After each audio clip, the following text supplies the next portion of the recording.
Hello. Happy Saturday. How you all doing?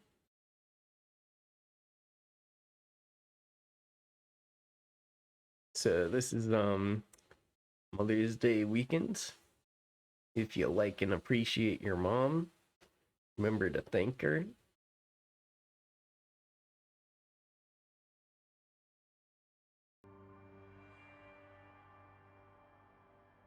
And yeah, we're going to be playing some Disco Elysium as we do every week on Saturdays. And last time we left off, we were about to interrogate the woman who had a allegedly untoward encounter with our murder victim. So today we're probably going to learn a lot about what went on. So I'm looking forward to unraveling this mystery with you guys.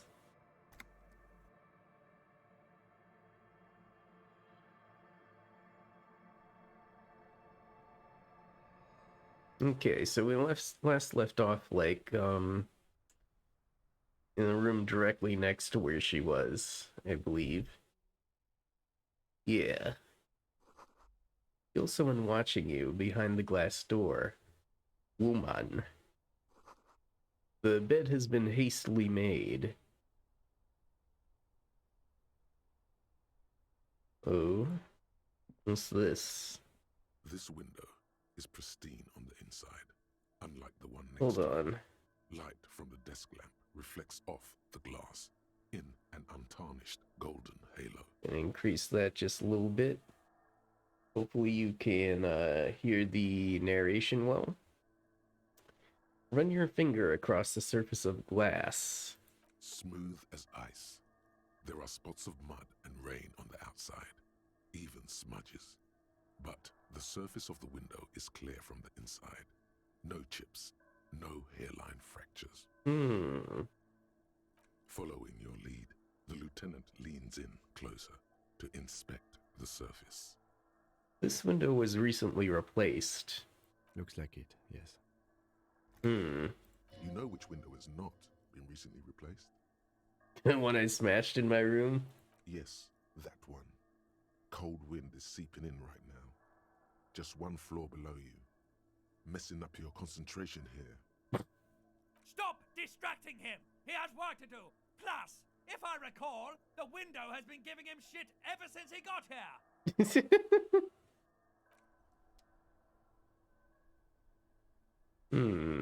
Anything else we can see here? Nah.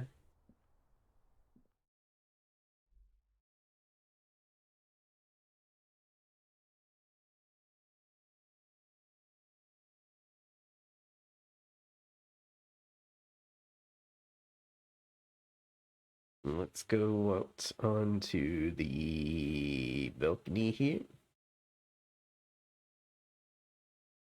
Wait for everything to load.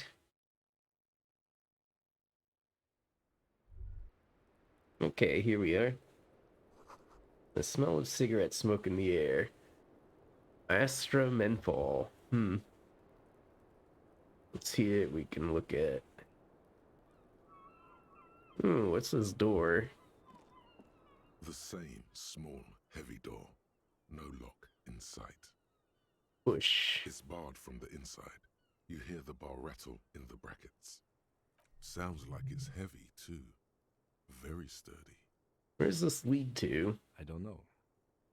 It is not the first closed door we found in this building. There is also your mysterious blue kitchen door. Do you think it's important? I don't know. The further we get, the more this building seems to be tied to the case. The vigilantes, the cadaver, and a number of people connected to the case are in or around this building. This door is part of it. It's not unimportant. See, the main investigation and the door below are merging into a stereo investigation.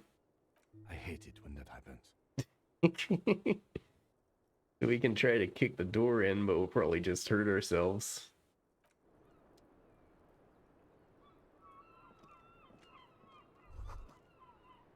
Handful of dried white wildflowers. Just as you look at the flowers, a gust of wind raises them from the roof, picking them up in the air. Move your hand fast. You catch a single white flower between your fingers. The rest fly off into the wind. It's a maybell. Oh, hey, we got a Maybell.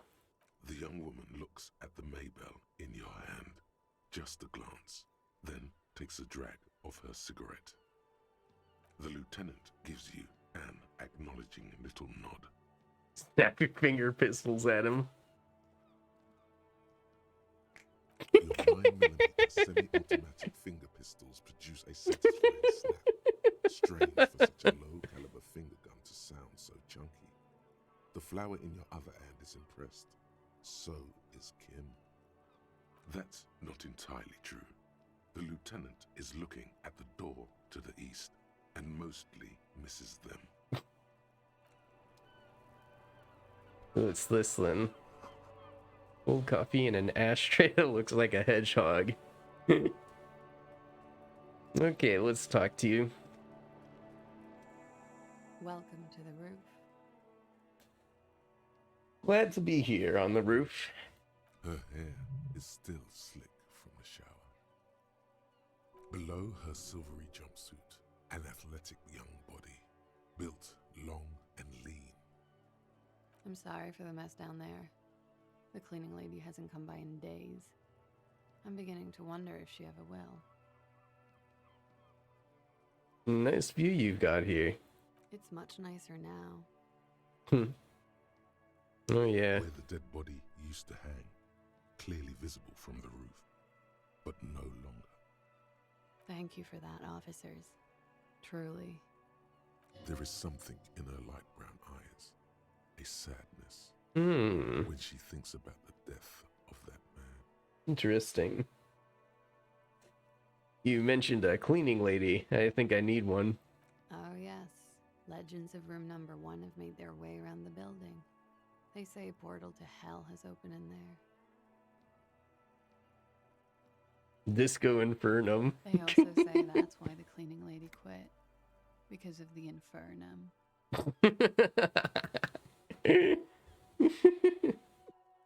We made the cleaning lady quit. I'm Kim Kitsuragi. I'm a detective from Precinct 57. I believe you have already met my colleague from Precinct 41. Have I ever? This is the biggest fan of ostentatious orchestrations I have seen in my life. And I have seen a few. Oh yeah.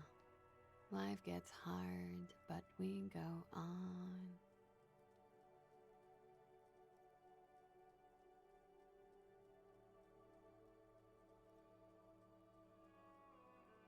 You ain't seen nothing yet. There's a karaoke stage downstairs. Wow. Johnny Law is about to tear it up, sad style. I assure you, he's not about to tear it up in any style. In fact, Miss, we are investigating the murder of the man down there. The people who put him there have asked us to talk to you. Huh. I see. Be careful. Ask something else first. When you go there, use words like, I hear you have been through something difficult. What's your name, miss, for the record? Clausier Amandou.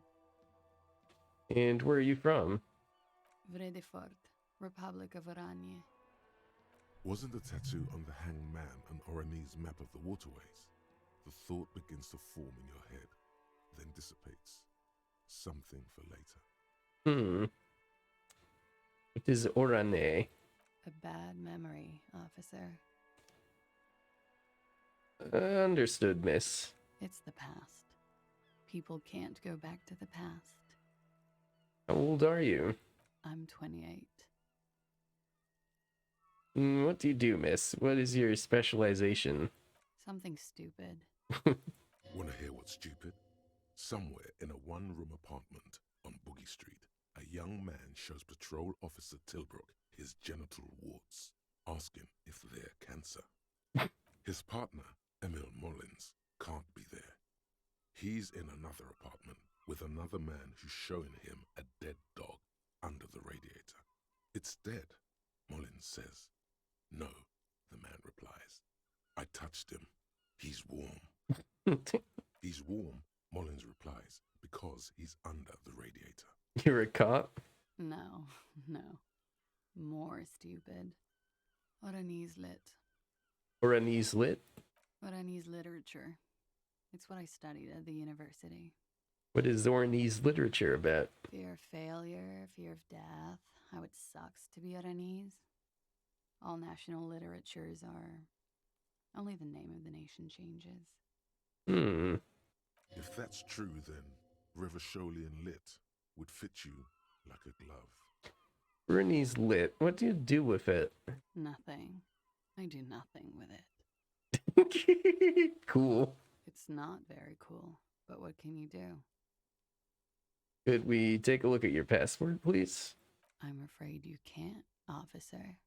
Why is that? Because it's buried in a sealed plastic bag at an undisclosed location on the coast, along with cash and airline tickets. Thank you for your candor. Why? Say so in your tourist brochure. Keep travel documents away from your person when west of the river. How do I know you've told us your real name? If I were to lie to you, I would come up with a more mainstream name than Clausia Mondu. It's a weird name. I'm not gonna push the cop stuff. Okay. Okie dokie. If any of this made her nervous, it certainly doesn't show in her expression or her movements. Thank you. That's it for the record. The record. So official. Nice room you've got here. Yeah. It's pretty deluxe. No one likes to talk about their dirty laundry and their empty bottles. Maybe if you phrase it emotionally.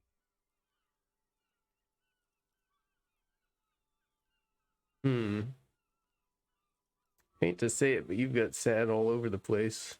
Yeah. I've contaminated it pretty bad. Is that why you're out here? The contamination spreads from room to room. First, I escaped upstairs. The sad got that too. Then I found the handle for the summer door. What exactly is the nature of this contamination? For me, it's a mix of me with a lack of cleaning services. How about you? Talk around the establishment is, you have an industrial sad spill in there. I don't know what it is. It's a mystery. An alcohol-related mystery. What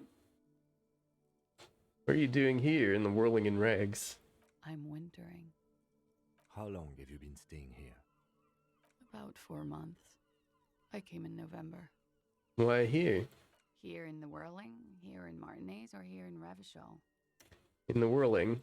Because it's the funkiest building in Martinez. And because all the other buildings are bombed to hell. You have quite the collection of prescription drugs down there. Thank you. I've put a lot of time and effort into it. Technically, possession of narcotics is legal in Revachol, but you should still reprimand her. No, don't listen to the stiff. Be cool. It was quite impressive. How did you amass such a hoard? With money, sir. It's not exactly the NT-star size caboodle I intend for it to be one day, but it's getting there. The collection includes Nacra and an opioid antagonist. Comes in handy when you've done too many opioids. Is that something that happens to you often, miss? Better safe than sorry. As far as that goes, then. Very funky. Where does that door lead to? You tell me, officer. I've been trying to open it, in case the contamination gets to the roof and I have to move on. No luck. That window is new. It is. The lieutenant makes a note in his notebook. He finds the answer unsatisfying. I have other questions for you. Okay. watching herself reflected in the bedroom window, tall and sparkling and draped in smoke. What is this wildflower? She looks at the dried petals in your palm, then lightly touches one with her fingernail. Chipped white polish covers the nail. It's long and sharp, like a mini dagger. The petal crumbles on contact. Pretty. Looks like a dried maybell. Is that the one you caught? Sambo style? Why was it there? Why was there a flower on the roof? I don't know, officer. Because of the wind? Or an admirer? Any admirers, miss? Admirers? I'm too old to be a debutante. And this place is no fashionable society. Okay. I need to go for it. I need to ask. They tell us you've been through something difficult. Something difficult? I've been through at least half a dozen difficult things. Which one do you mean? Were you sexually assaulted, miss? By sexually assaulted, you mean raped? Yes. It's a bit early in the morning for raped, isn't it? She sounds positively buoyant, vivacious, totally unbothered. Actually, it's evening, miss. Is it? It is evening. Time flies, man. So, were you? Yeah. I'm gonna go with not raped. I don't want to say that shit about him. By him, she must mean the victim. Tell them it's not my style. They'll have to, if they want to jazz up the charges, they'll have to get someone more, rapeable. Are you saying that you were asked to tell us you were assaulted? Not explicitly, but I understood what they meant. It wouldn't hurt to spice things up a bit. Some assault and battery. Sexual assault, maybe. It was clear the latter would be spicier. I see what they're trying to do. Titus asked you to spice things up for us? Pretty much. Warming them. What did happen between you and the victim? We partied. Wait, partied? Where have I heard that before? A lot of partying going on. From Titus, about her and Titus's relationship. That's where you heard it. What kind of partying? The kind I do?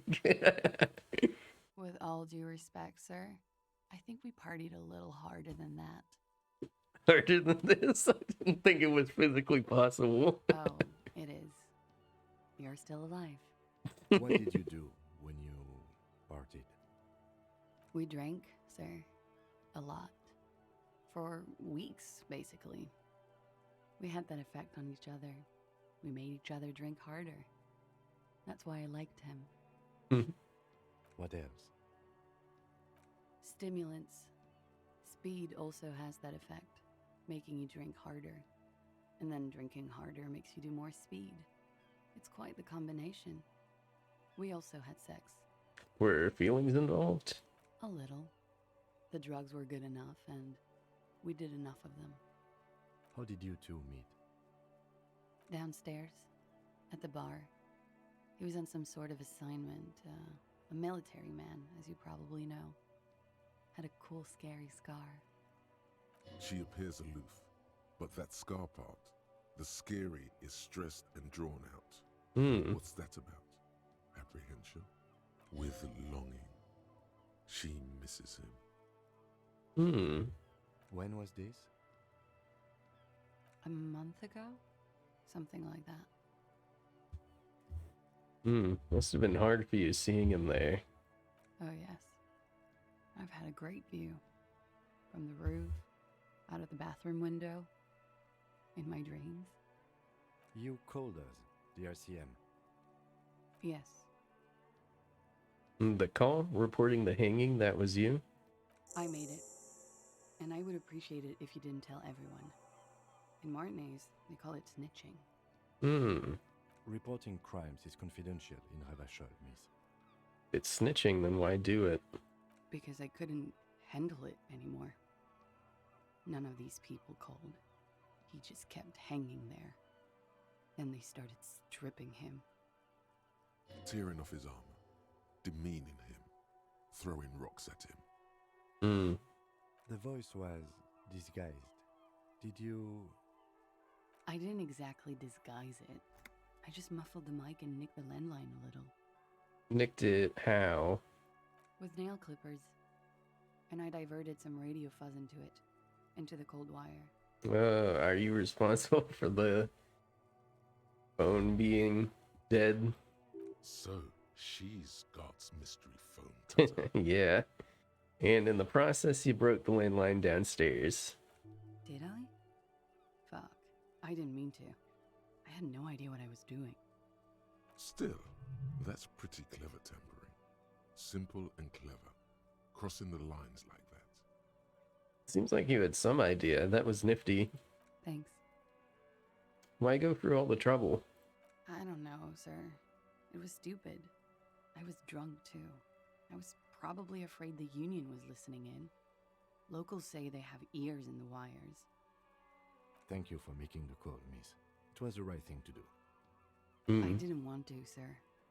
But if I hadn't, he'd still be hanging there. What can you tell me about him? Name, eyes, age? I'm sorry, I can't do it. Not right now. Later, maybe. I keep seeing him. Like he is now. I can't talk about his... I don't know. Hair. I know it's difficult, miss. We can return to it later. She meant she sees him in her dreams.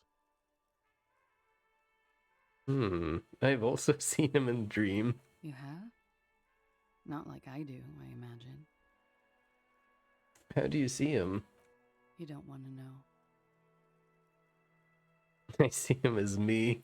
She dips the cigarette in the lighter's flame and inhales, then looks at you with her lungs full of smoke. I can see the similarity, yes. Funny. Funny how? Nothing. I also saw him. We had a long inspection and that sort of thing sticks with you. Let's move on. In my dream, he thinks, he said, I failed his children. You glance at the lieutenant, then back to her. So, what do they hang him for if not rape? He had something to do with the strike. One has been roiling since I got here. Rotten timing. But you probably know all about it. And his role in this strike was what? I think he was in a security detail. He was ex-military, worked for Wild Pines, and against the Union. We didn't discuss work much, if you know what I mean. But I understood it was dangerous. And they lynched him for it? She nods. Why was there a bullet in his head? Bullet? They shot him too? They stripped his clothes and they shot him? You mean after they hanged him? I'm confused, sorry. So am I. Were you aware that he had also been shot, miss? Things are starting to go a little over my head here. I thought he was hanged. I was not present when they did it. I don't know what happened. I just know what they told me. And Sylvie, the bartender. It's hard to know what to think about that answer. She's just tired. Don't push her too much. How do the Hardy Boys know you? They're frequent guests. Downstairs, they have a booth for Union members. They're probably down there now. And how did you meet? Over drinks. It's been a long, boring winter. Did you party? A little, yeah. Like you partied with the deceased? No, not as hard. I'm sorry to have to ask this, but have you had a physical relationship with any of the Hardy Boys? I have. Which one? Which ones, sir? I don't remember precisely. Titus, obviously. But as I said, it's been a long winter. Could that have been part of the reason they hanged him? Could that be why they lynched him? Jealousy? I hope not. Actually, I know that's not the reason. I'm careful about that kind of thing. Not crossing the wires, you know? But that's probably where they got the rape idea. What do you mean? Men like that? I don't know. It's the way their imaginations work. I suspect it's what they'd like to do to me. Are you sure you weren't? I'm 89% sure. Does it mean you're 11% not sure? You know how it is. Do you? How is it then? Maybe you don't know. There are numerous cigarette burns on those silvery scales. Easy to see now that you're closer. In conclusion, officer, I'm gonna go with a mild to medium not raped here. Okay then. She takes a long, hard drag off her cigarette, then stretches her neck. You hear cracking in her shoulders. Thank you for telling us all this, miss.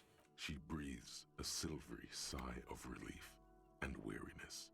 The air on the roof feels humid. Should we head by downstairs, officer? We may have things to discuss there. It's something else before we go. A little thing.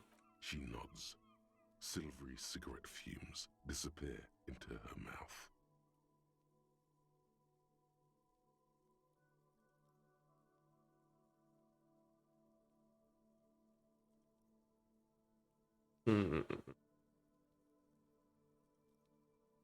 We have a volition check here. Why not? Turn to this later. I'll be here until 11 p.m., drinking coffee, most likely.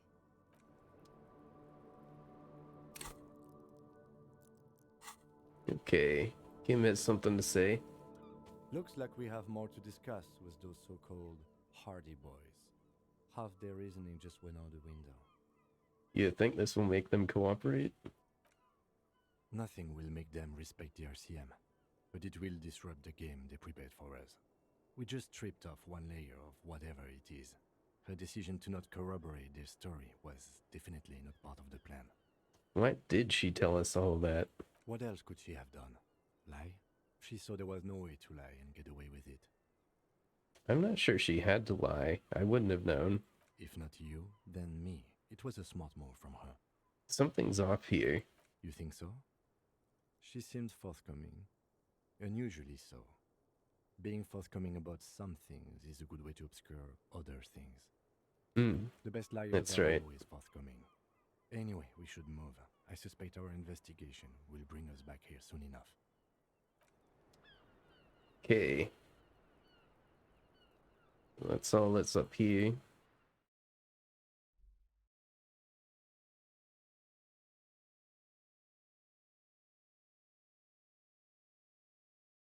Let's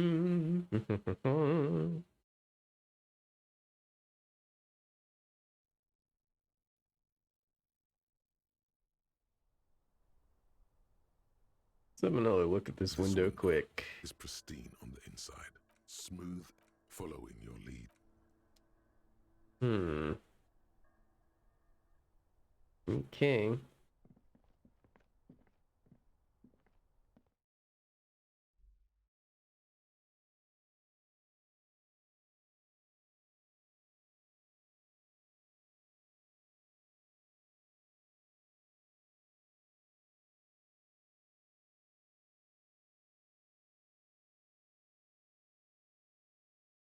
I don't know if it's just my computer, but loading times on this game aren't great.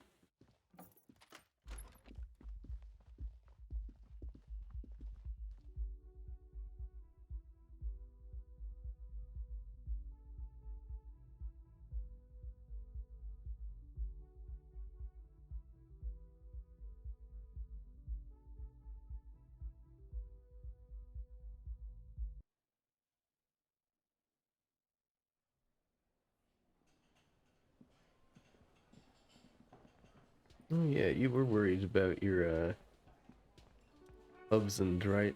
Hello, dear. I didn't notice you at first. Yeah, we can tell her what's up. The water lock on the canal is broken, so your husband is probably just stuck on the other side of the coast. Oh, my. happened to the water lock? Well, you know, it's blocked by a big butter billboard. Fell right into the water. Oh, sweetie. If it weren't for you, I'd be looking forward to another sleepless night. Thank you from the bottom of my heart. You're welcome, ma'am. I hate to ask, but if your investigation takes you to the other side of the coast, please do keep an eye out for my husband. Mm-hmm. And if you see him, let him know Lena is waiting for him here at the Whirling. He gets so tangled up in his work that he may not know the water lock's been repaired.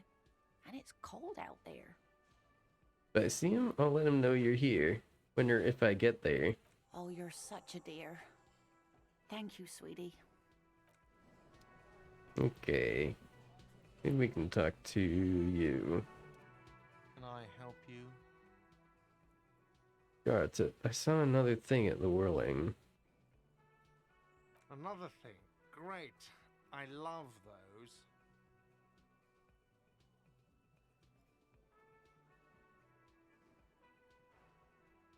those. I'm not gonna snitch on her. Yes.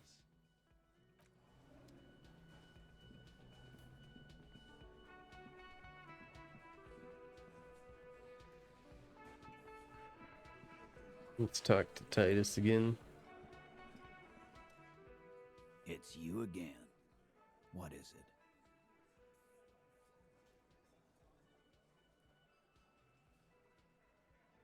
Flasher says she wasn't raped. Fuck. I knew that fucking whore couldn't be trusted. You've hit a nerve.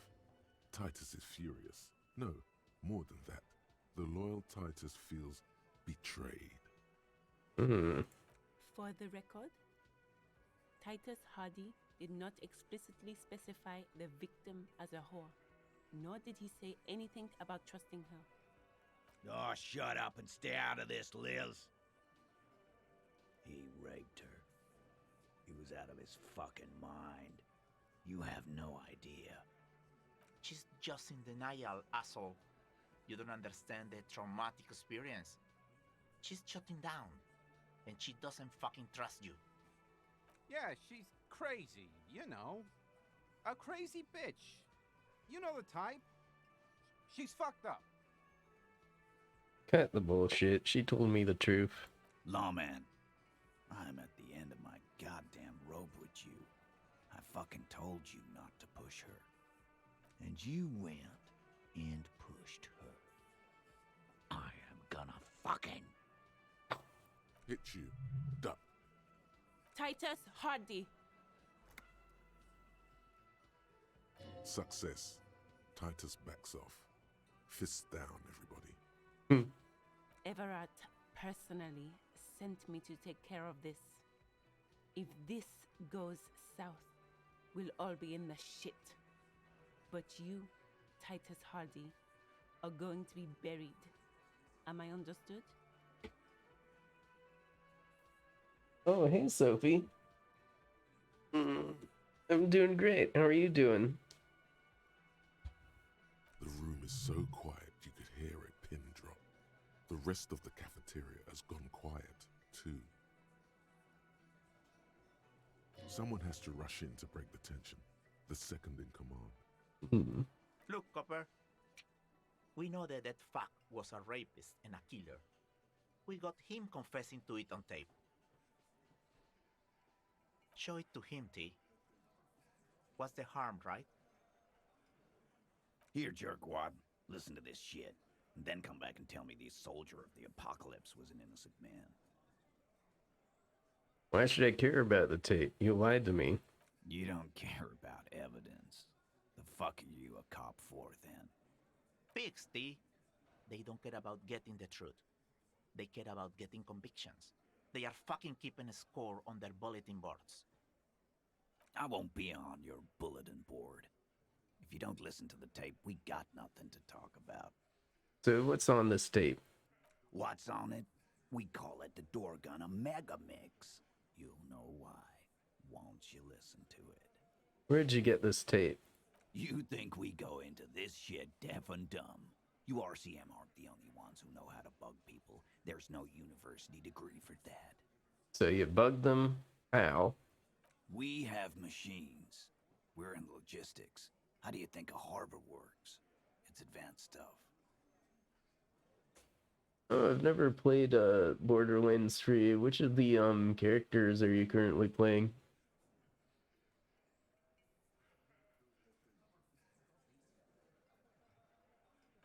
Understood?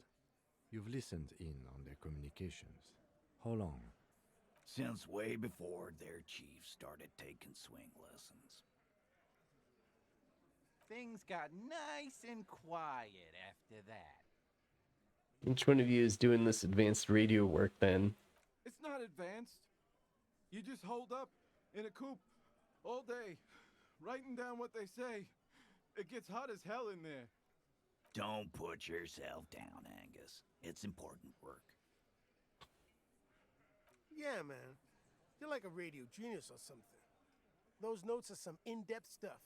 Indexes and shit. That's enough for now. We'll get back to the investigation. Don't forget your tape, lawman. Compliments of Titus Hardy. Fine, I'll listen to it. You do that. Oh, and keep it. Maybe you'll need a reminder of human ugliness someday. Gonna take off now.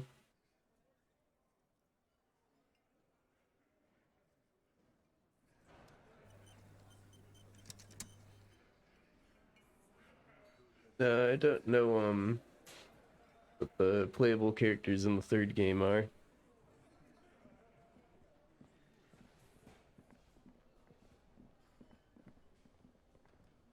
Okay, we've got something we can use here. The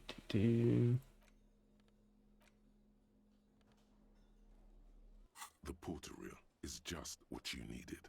The reels attach to the apparatus with a satisfying click. The tape is routed behind the magnetic reader.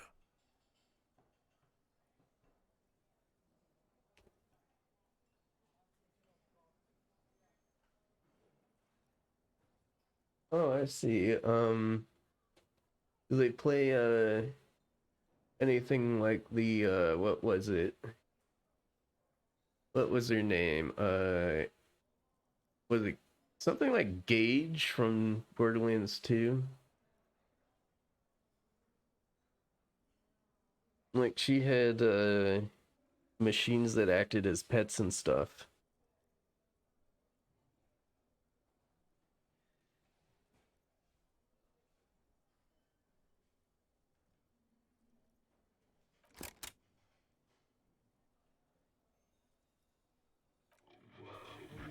This isn't Revachol. This is a fucking village. I can almost see the elephants. Hmm. The harbor. That's the son of a Kvalsund crane. Hmm. When this shit is done, I'm gonna tear that place up. Soldier of the Apocalypse style. Kill shit. Dogs and chickens too. Gonna run a room, Cordy. A real nice room. I don't give a shit. I'm fucking done. I'm done mentally. I'll fucking do them all in. Rape that disco cunt on the counter. You know, the dance a whore upstairs. Do it Kohoi style. Never did get that taste out of my mouth. Hmm. The lieutenant presses the button marked Arete on your porter reel. The tape stops spinning.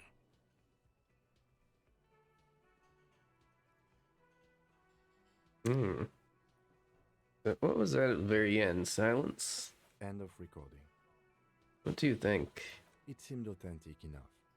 Probably recorded off the shortwave, then edited to seem more incriminating. He sounded like he was on patrol around the harbor walls. I agree. He also sounded inebriated. Still.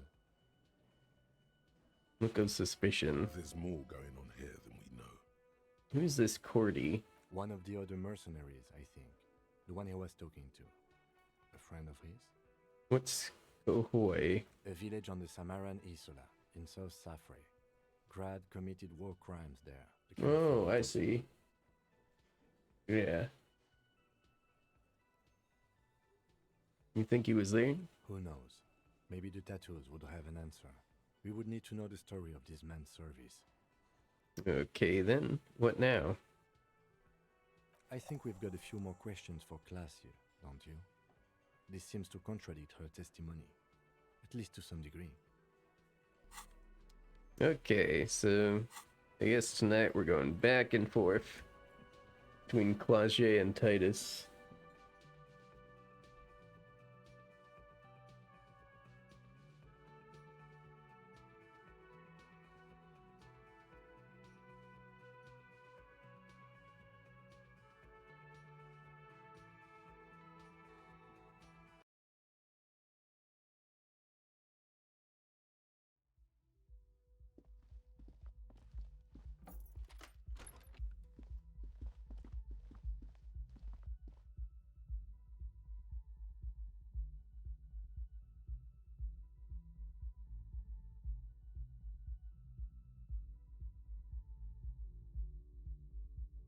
Mm-hmm.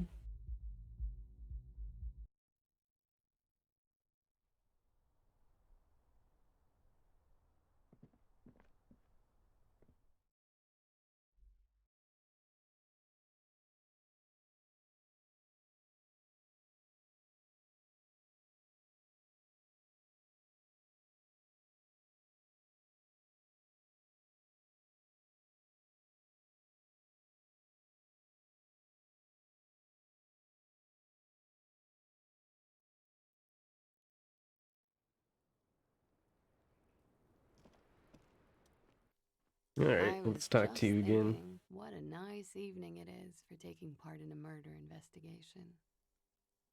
Well, Titus Hardy gave us a recording where the deceased states his intention to commit rape. She puts her coffee cup down with a soft ring as the porcelain meets the metal table. This does not surprise her. Did he? I never said he was a good man, or that he had good intentions. Only that he was never bad to me. On this tape, he specifically identifies you as the target. Where did they get this recording exactly? It's intercepted radio chatter of the deceased, recorded via a de-encryption station. It's authentic. Does he say he's gonna do it Soldier of the Apocalypse style?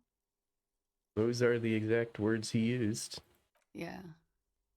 That was practically his pickup line. Did he say whores a lot? Was he pretty much on the verge of doing it Kohoi style? Yes, the word whore was used.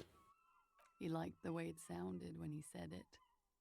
As to Kohoi, he wasn't actually there. He didn't do a tour, or at least didn't tell me he did. Would have been overkill anyway. He lived his own little Kohoi. It wasn't his everything. I say things like that, machismo. Yes, was he bragging?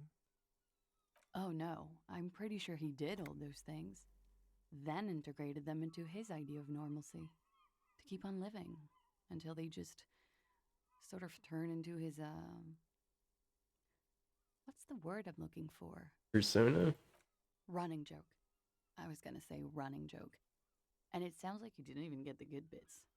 Lely's punchlines got way, way funkier than that.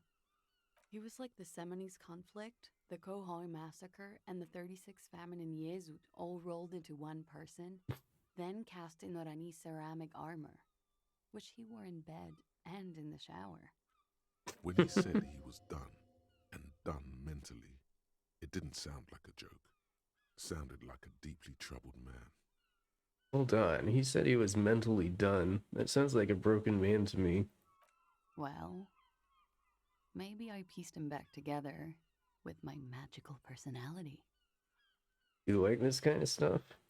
We're all scraping up any happiness we can find, officer. Going around with our little scouring sticks. You, your first love, Mr. Kohoi here. Did he tell you he had actually done any of those things? Here in Martinez, I mean? No. We were too busy laying waste to our own nervous systems to direct any of the fury outward. He seemed happy, I guess. At ease. As much as a man like him could be. There is a small measure of pride in her that she could quell the rage in such a being. Thank you for clearing that up, miss. Whenever you're ready. I'm interested to hear what Titus Hardy has to say now. She takes a very small sip of her coffee and smiles. Yeah, this is the hard part to get through, like investigating alleged rape. It's not very pleasant work.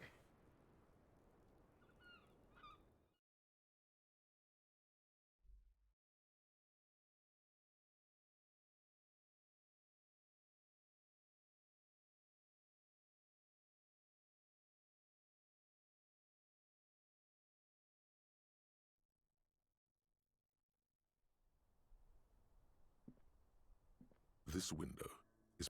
That's the window, not the stairs.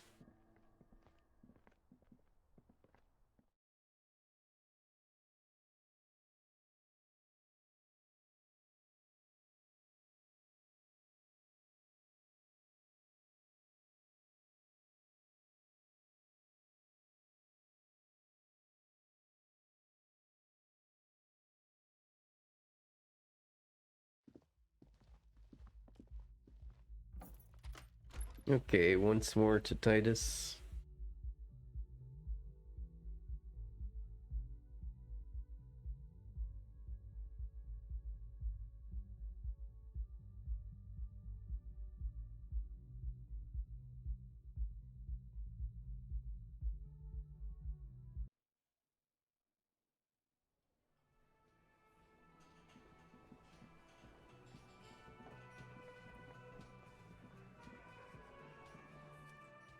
It's you again. What is it?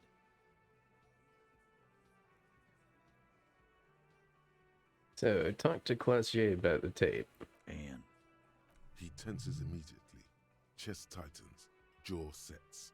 Ready for another blow. And nothing. She stands by what she said. That fucking fucker.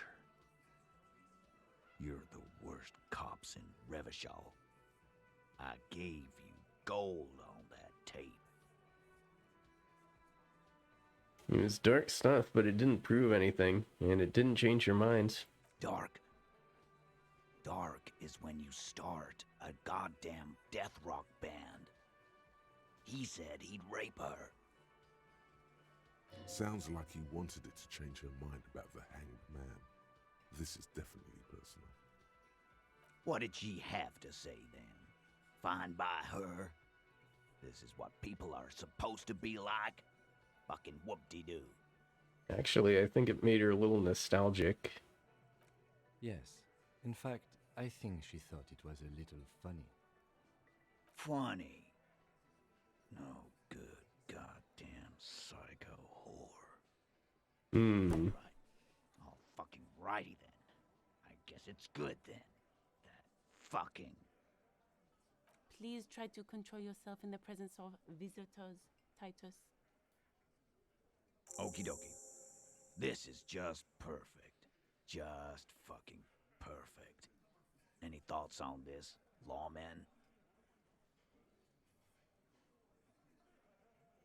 Well, I think this is personal for you. I think you had feelings for her. Yeah, they're all queers. Can't bump, hard fist, or anything. That's all right, Glenn. I just thought I thought anyone would come around if they heard that shit. Apparently I was wrong. Yeah, that was fucked up. You wanted her to see the man for what he was. Now that you know, you might want to lay off this topic, or else you might antagonize him. I just got too worked up. Big man lost his shit. It's cool now. Be straight with me, Titus. What really happened? I already told you. We fucking hanged him. There's less gusto in his voice now. His men too are growing increasingly silent. Hmm. The man is slowing down. Looks like a bad blood sugar crash. He can't keep track of all the variables anymore.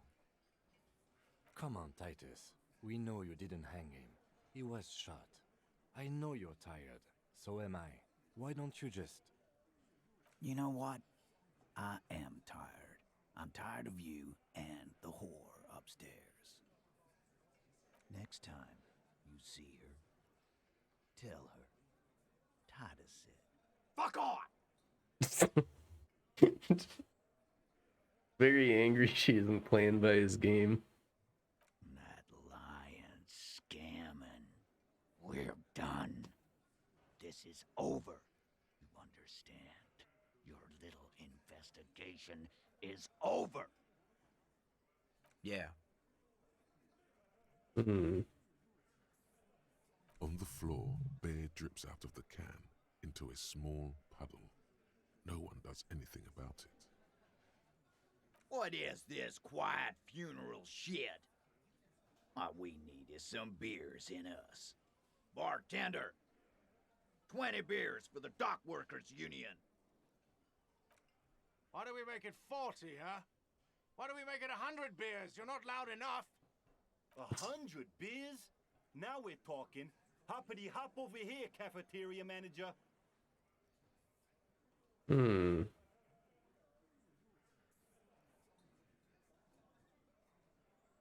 So we have some stat points, so we can keep trying this check. Convince Oh, Titus. got it he's right the being first time. manipulated. You should know by now. Titus Hardy will never falter. But you know someone who might. One of his boys will. Fat Angus, the powerful guy, Mr. All Muscle. The time has come. Put him in the pressure cooker. Just remember, it's about more than Glasia. It's about these men and Martinez, their district, their responsibility. Mm-hmm. That's it then, case closed. We're going home, Kim. Huh? He'll get it. Go on. Write it down, Kim. In Martinet, they just kill you because they don't like you. Got it. Kill you because they don't like you. All because...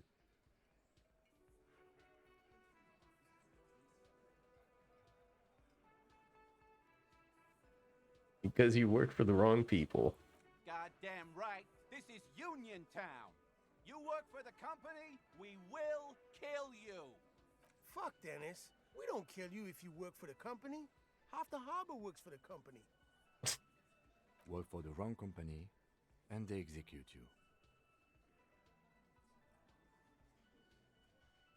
They just hang you, shoot you, whatever. They can't even remember.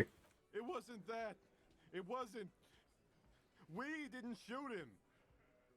That's it. That's the weak one. You flushed him out. Now go in. Well, hey, Sophie, welcome back. Officer, you will be next if you don't shut up. Hmm. Firearm. A Glass 08 or a 38 caliber pistol. Either is small enough for you to have missed. He's onto you. He knows what you're trying to do.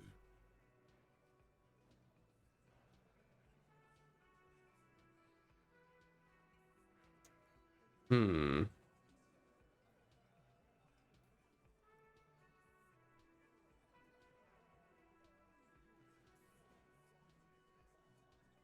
What happens if I keep talking? You gonna kill me too in this bar for nothing? No, I'm not gonna do it. I'm too old for a shot like that now. You that, Angus? They're gonna kill me too. Suddenly, there's an awful ringing in your ears. Your body temperature spikes. You're burning all over with fear. To your right, you sense the air move. The lieutenant draws his firearm. You only manage to perform one more movement. An instinctive jerk to your left. Then, no sound. No one screams. It's impossible to say where it comes from.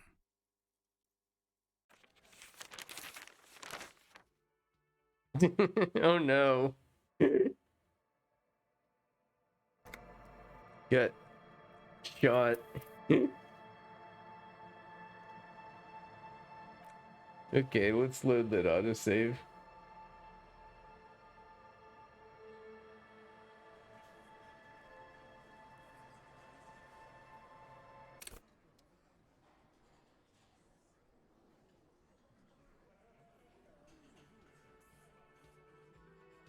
Oh no. It's you again. What is it? At what point is this? This is before I listen to the tape.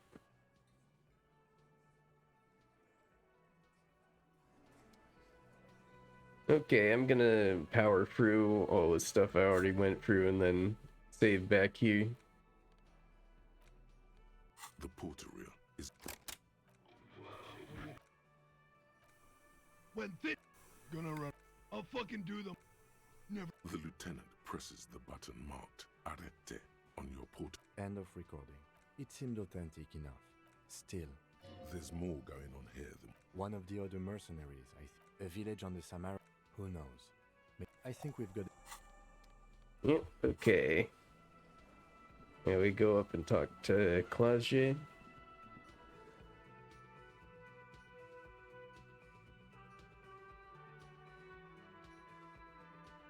Gotta get through all the loading screens first. That's the boss of the game. Loading screens.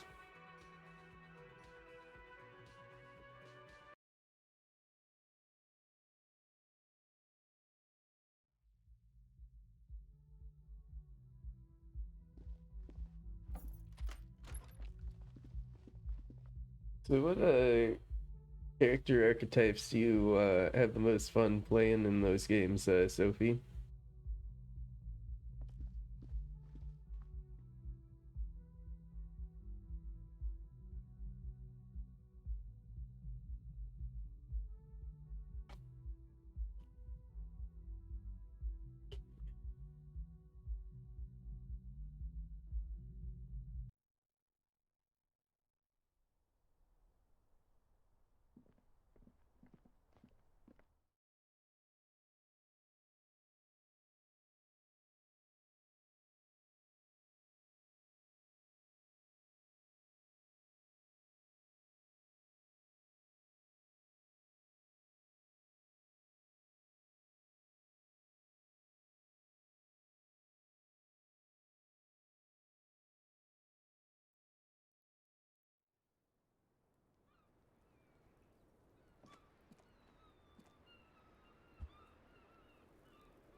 Oh, I don't know, just like you've got like your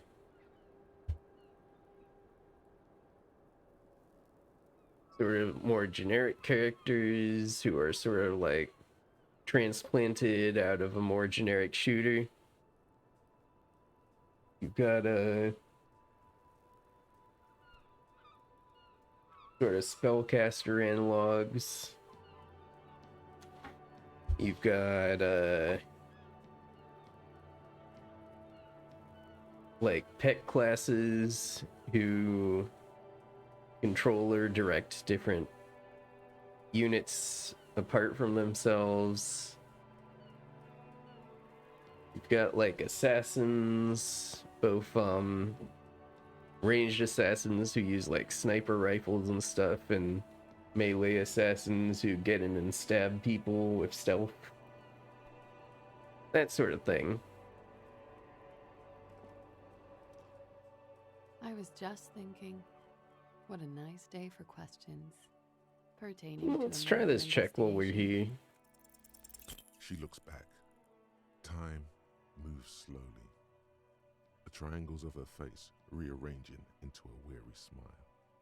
Yeah, I would place Gage as a pet class. Don't worry. We will protect you from her beauty. We will consult you through the reefs and sounds of her persona.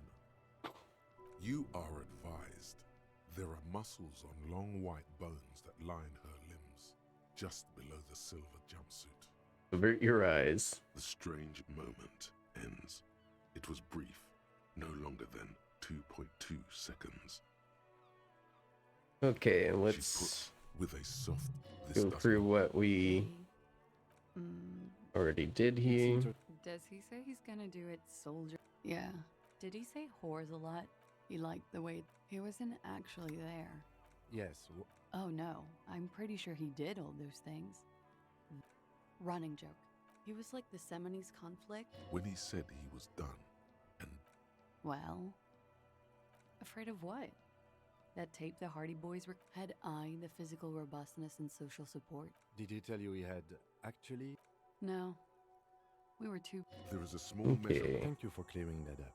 She takes a very small sip of her coffee. Oh, wait.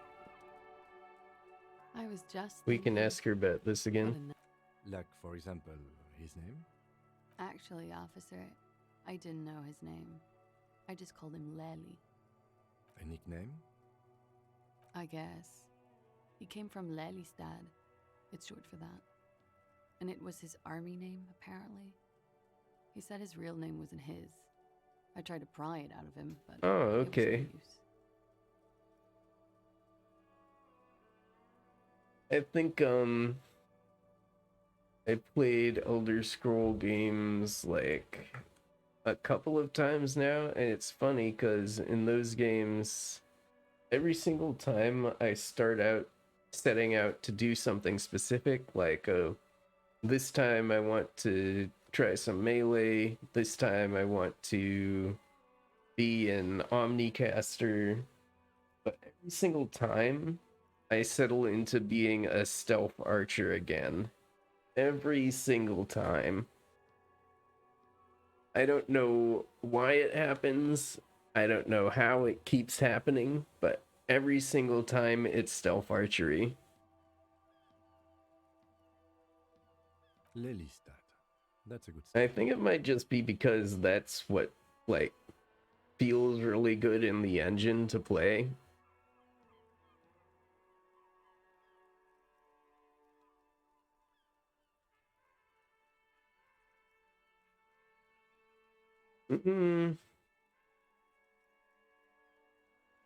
It's sort of like a fun gameplay fantasy to be able to get through something without being noticed, whether it's through killing people before they see me or just avoiding them altogether.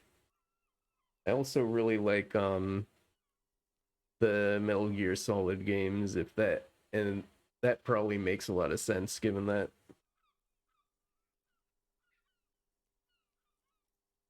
We have a few questions you can help us with. Yeah, Elder Scrolls stealth can get kind of funny. Like, you can crouch down right in front of somebody and be fully hidden.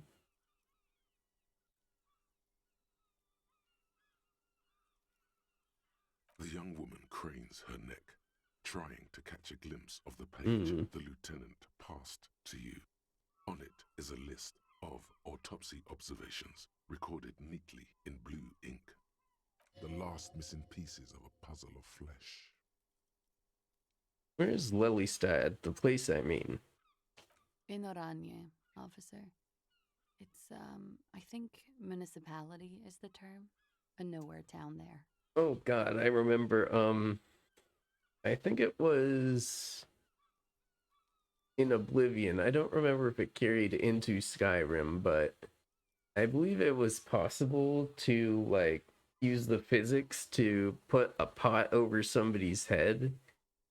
And once you've done that, they wouldn't be able to see you, like, stealing everything they have right in front of them.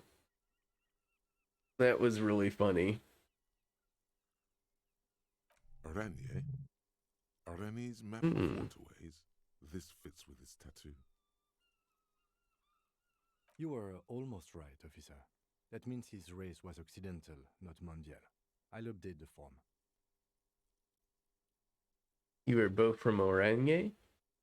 Yes, we were compatriots. Hmm. Did that bring you together? No, he was too old for that. And from another part of Oranjenrek. I didn't even understand his accent. What brought us together wasn't Oranje. It was bad habits. Hmm. How old was he, miss? He was 42. 42? Are you sure? I would have had him above 50. He had many scars that made him appear older. But no. Hmm. We even celebrated his birthday like some weeks ago. It was a funny 2 days. He had little reason to lie to me.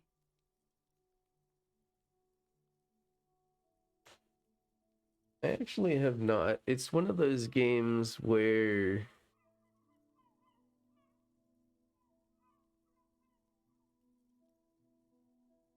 I kind of feel like it would be a big investment to learn how to play it, and I might not end up sticking with it, so it doesn't really feel that worth it. But I might give it a fair shake someday. See if I really do like it.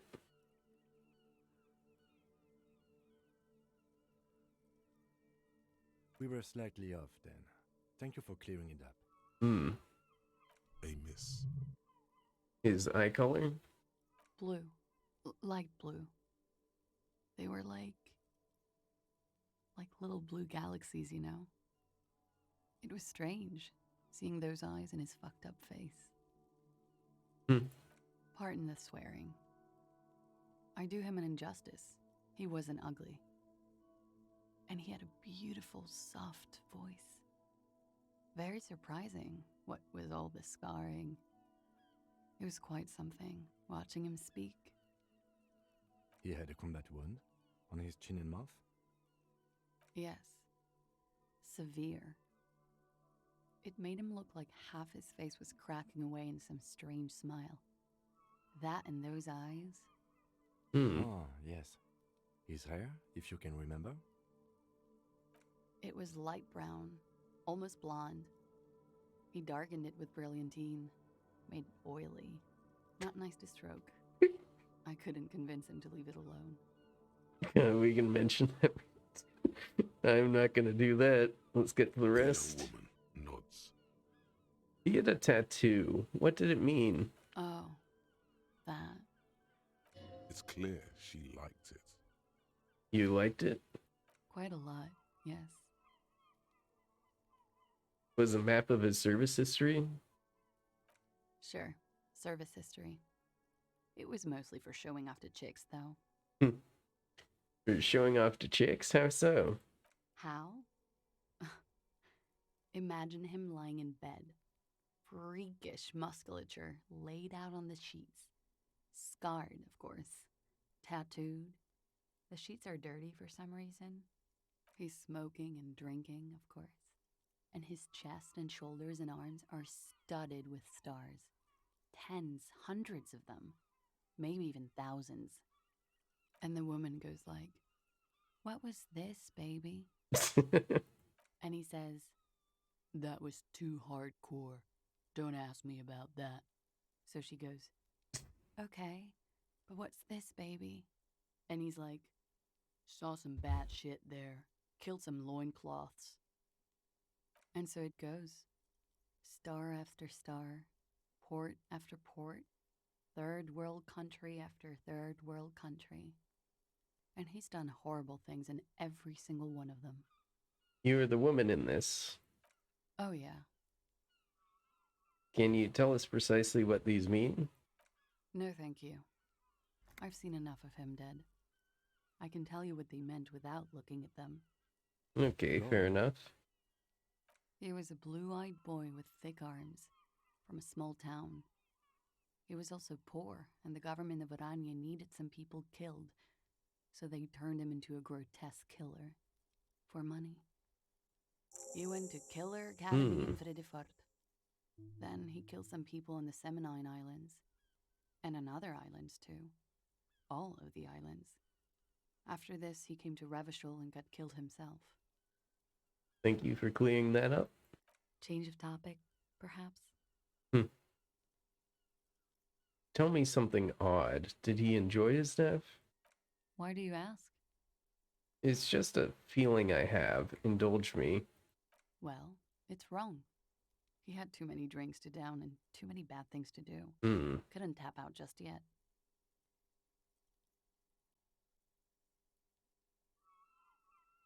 Could it be love that did him in? It very well could be, yes. What do you mean?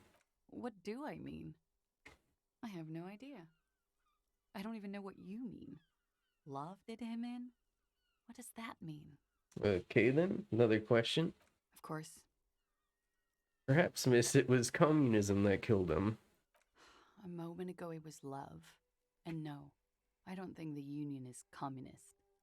They're a couple of shades pinker than that. They're not hardcore in that way, is what I'm trying to say. What are we talking about anyway? This politics shit is a lot in the morning. Is it even morning? We ordered a toxicology report. Any idea what that will show us? A real rainbow splattering of pharmaceuticals, I bet. Barbiturates, amphetamine, sildenafil.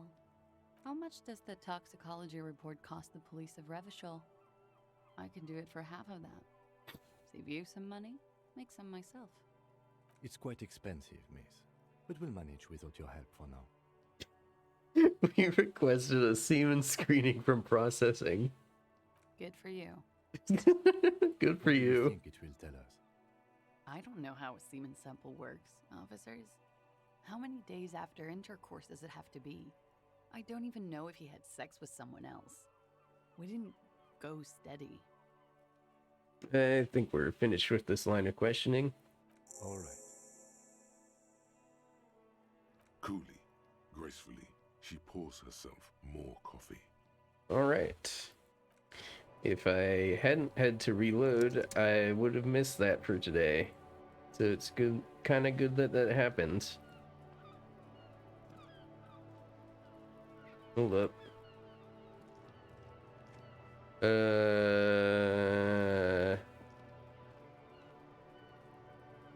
What's going on here?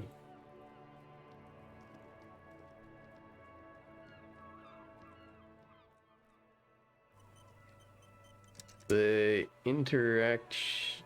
Oh, there we go.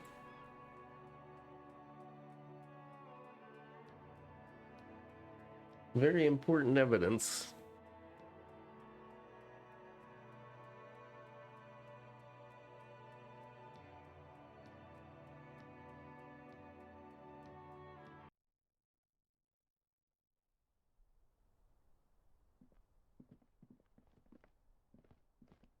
Okay, back to Titus again.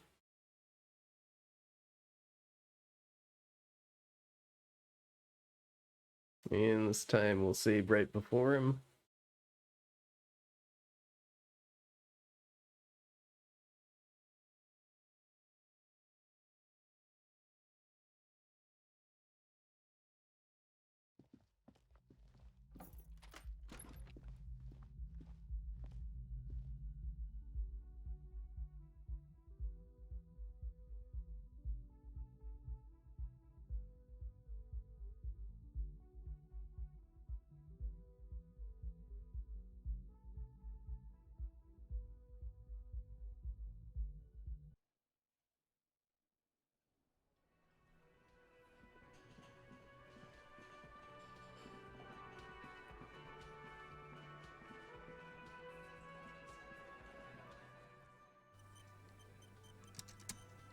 Okay, let's go through.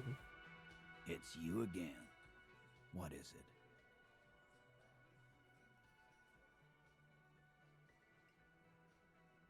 it? And Dr. Quashe ends by what she said. Fucker. You're the worst cops in Revachol, fucking fuckity fucker.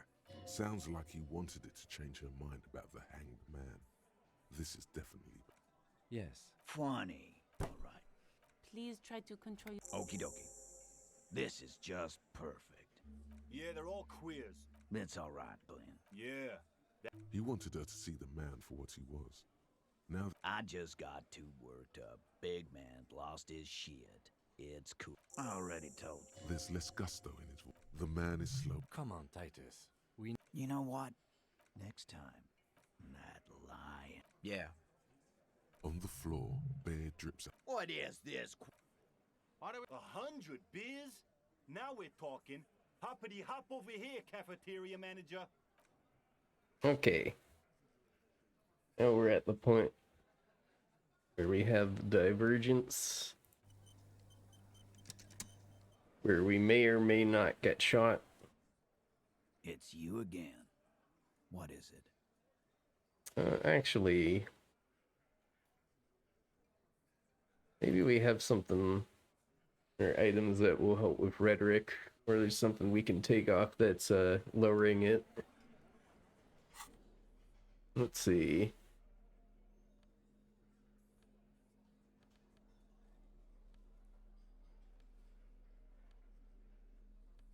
Weapons, certain rhetoric. But do we have anything that will increase it?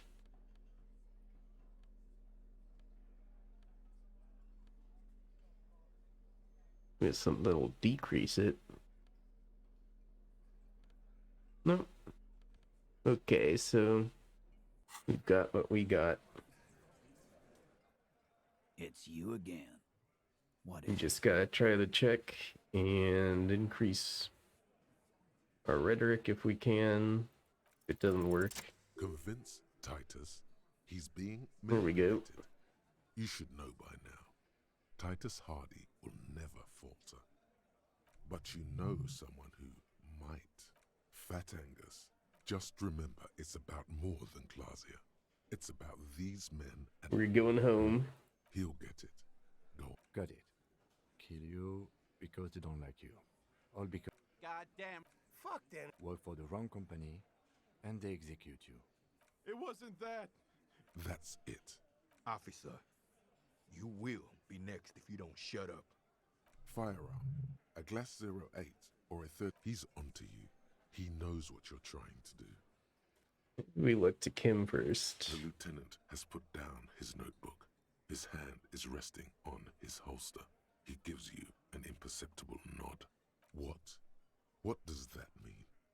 Go for it. The lieutenant has his eyes set on the fat guy. Push Angus. We're almost there. Okay. Or what? You're gonna kill me like you killed him for no fucking reason? We didn't kill him. We didn't even hang him. He was dead when... Shut up, Angus! He was dead before you hanged him? Fatty! Say one more thing to the cops and I'll... Dennis, stand down, or I'll beat your head in. Theo, take your hand off the belt. This isn't 31. I've got this under control. Does he?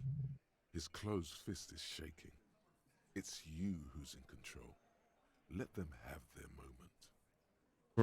The room falls quiet. So quiet, you can hear Angus wheeze.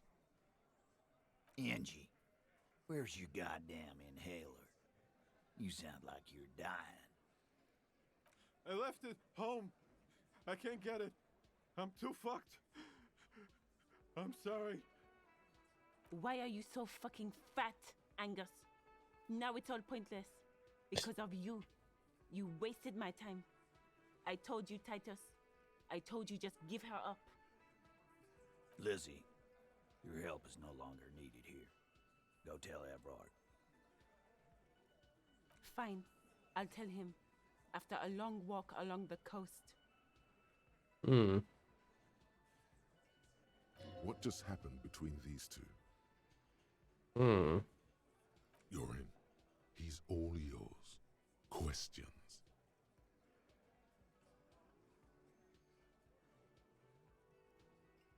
So you didn't kill him. He was already dead. He nods. You hanged the corpse to cover up the real cause of death, the bullet in his head. Another nod. Why? Because the girls asked us to. They were in some shit. Did she kill him? Cop, I have no idea. The girl says she didn't. He doesn't think she did. Or at least he hopes she didn't. What happened Sunday night? Classier came down. She seemed really out of it. Drugged up, even more than usual. Bug-eyed and gurning, you know? Not in a fun way. Hmm. It looked like she'd redosed after something went down. I've seen that look before. She was scared. I knew someone had died. How did you know? I've done this job for 10 years. I've seen it before.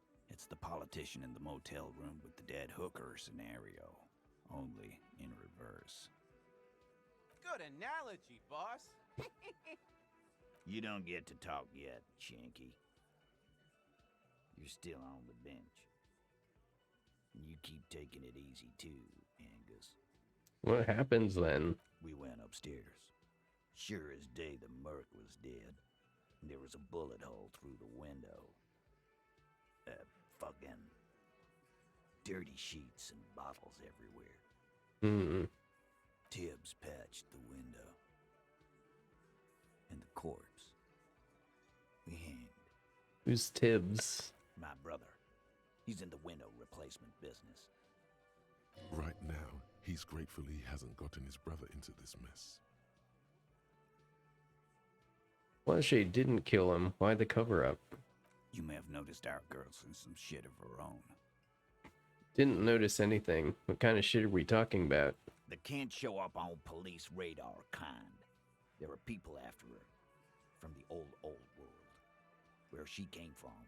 These people, who are they? They're powerful.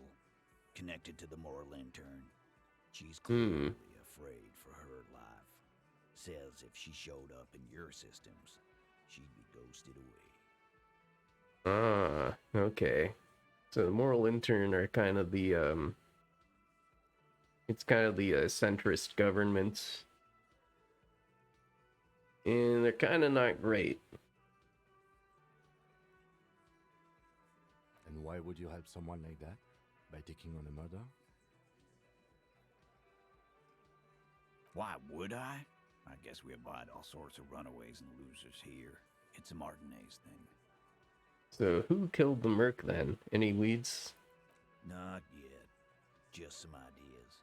She says the shot came from outside, behind the window somewhere. So that's a clue. What are you thinking? I'm thinking someone's past caught up with them.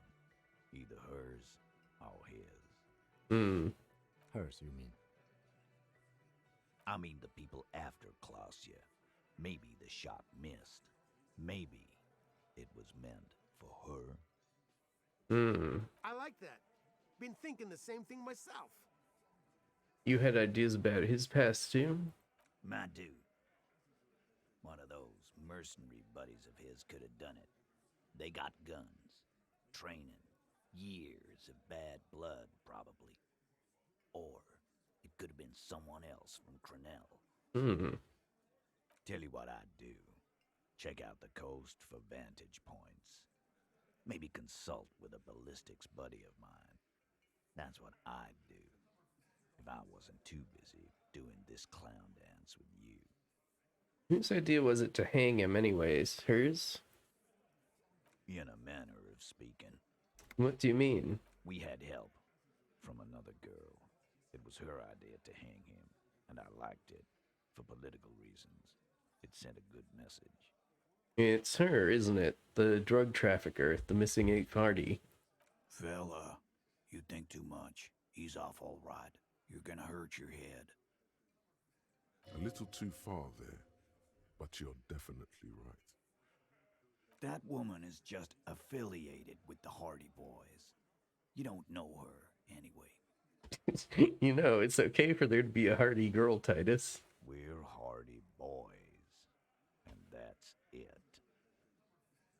You're going to stonewall me if I ask more about her, aren't you? Glad you understand that. Thank you for this, Titus. I'll go talk to her for the last time. You do that. Hey, cop. Before you go, Klausya, came to Martinez to hide. Many of us did. This is where you wash up when there's nowhere left to go. The Union takes you in. Now, she refused that protection. But Still, after all this headache, But you would still prefer if we didn't take her away. that's right. If we didn't take care of the people who end up here, this place would just be a couple of ruins and some cargo containers. We'll take that into account. Okay. So one last time, we're gonna talk to Cliché.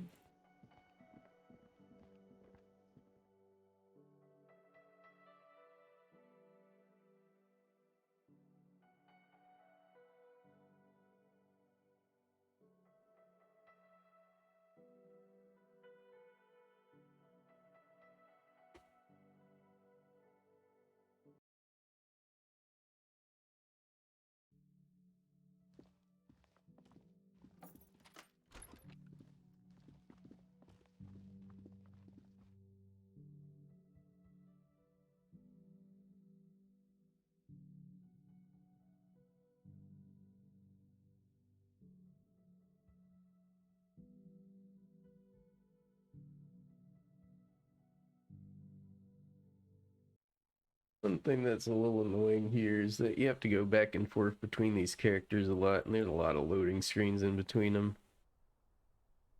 Wonder if I can do anything with this now that I know that a this window shot got is through it. pristine on the inside. Looks like You know which window has not been recently replaced? What is this, guilt now? Whatever it is, it's messing with your concentration.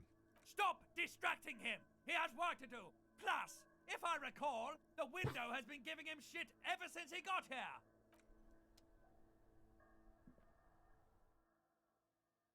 Can't do anything with that yet. Maybe when we talk with her.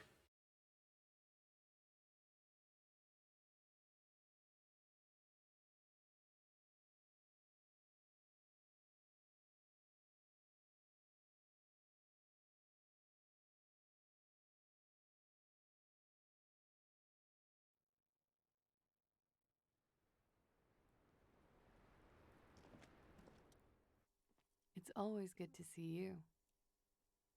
Something in her demeanor has changed.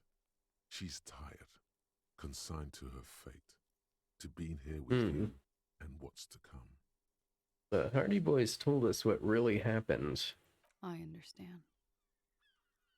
Just like that. No resistance. Her shoulders are slouched, her feet long and straight. You don't look surprised. You were expecting this. I knew there was a chance you'd get them to tell you. It's what you do. You're the police. For what it's worth, I'm sorry for wasting your time. if you knew we would find out eventually, why did you waste our time? Because of the Hardys. I couldn't just dispense with them. They were only trying to help me. Out of the shit I'd gotten into. Is she implying the Hardy Boys are the law?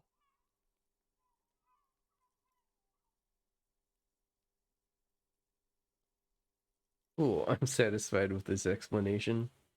I am not. There is more here, miss. You're right. There's more. More? You answer to the coalition government, and by extension, the moral intern. Briefly glancing over her That's shoulder true. to the sea, as she's done time and time again. Is that why you're looking over your shoulder? You're afraid of the moral intern? You share a database with them. You send people to their courts. What's going on? What did you do? Just business. But bad business for some people in the moral intern. If I show up in your records, officer, they will find me. They will... What happens if they do? They will kill me, sir. If you file my name, take me in for questioning, enter me into the moral intern mill, well, then I'm fucked. For nothing. This murder didn't have anything to do with me. And what did you do to have these people after you? It's not nice, but it's not illegal. Not here in Revachol, or even in Orania. What exactly did you do? Industrial espionage. I joined a business collective with the intention of betraying them. I did my job well enough to be asked to do it again. With a bigger company. The kind you really, really don't fuck with. I took their ledgers, 2 decades worth of accounting. Yep, that would do it. I need the names of the companies involved and who hired you. The job was Lou's County Savings Bank. They sound small, but they're part of the Lou Scott conglomerate. That was the second job. The first was some printer company. You wouldn't know them. But she really destroyed them. She still feels it. As to who hired me for the job, I don't know. But they're after me too, along with Lou Scott and their friends in the MI. Once you're done in the competitive intelligence circuit, you don't have allies. You're radioactive. That's a lot of shit you gotten yourself into. It is. Many people lost their jobs. Not just C-suite. Ordinary people. What I did to get to accounting, a lot of people got hurt. But that's just more of my shit you shouldn't have to deal with. You're solving a murder. That can wait. Look into her eyes. There's more. What did you do? One of them killed themselves because of me. That's not easy to deal with.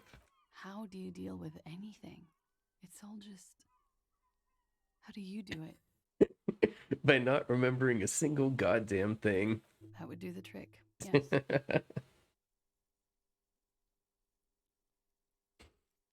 What happened here the night he died? We were there. Together. In bed, I mean. Tell me exactly what happened. Oh no. Okay. He was in a kneeling position. He had just entered me. I was on my back, looking at him. I heard the window behind me shatter, and I turned to look. There was a hole in the glass. I turned back to him. His eyes were looking through me, and his mouth was open. Dumb. I could see. I could... Her chest rises and falls with each word. She keeps herself together and says it. I knew he was dead.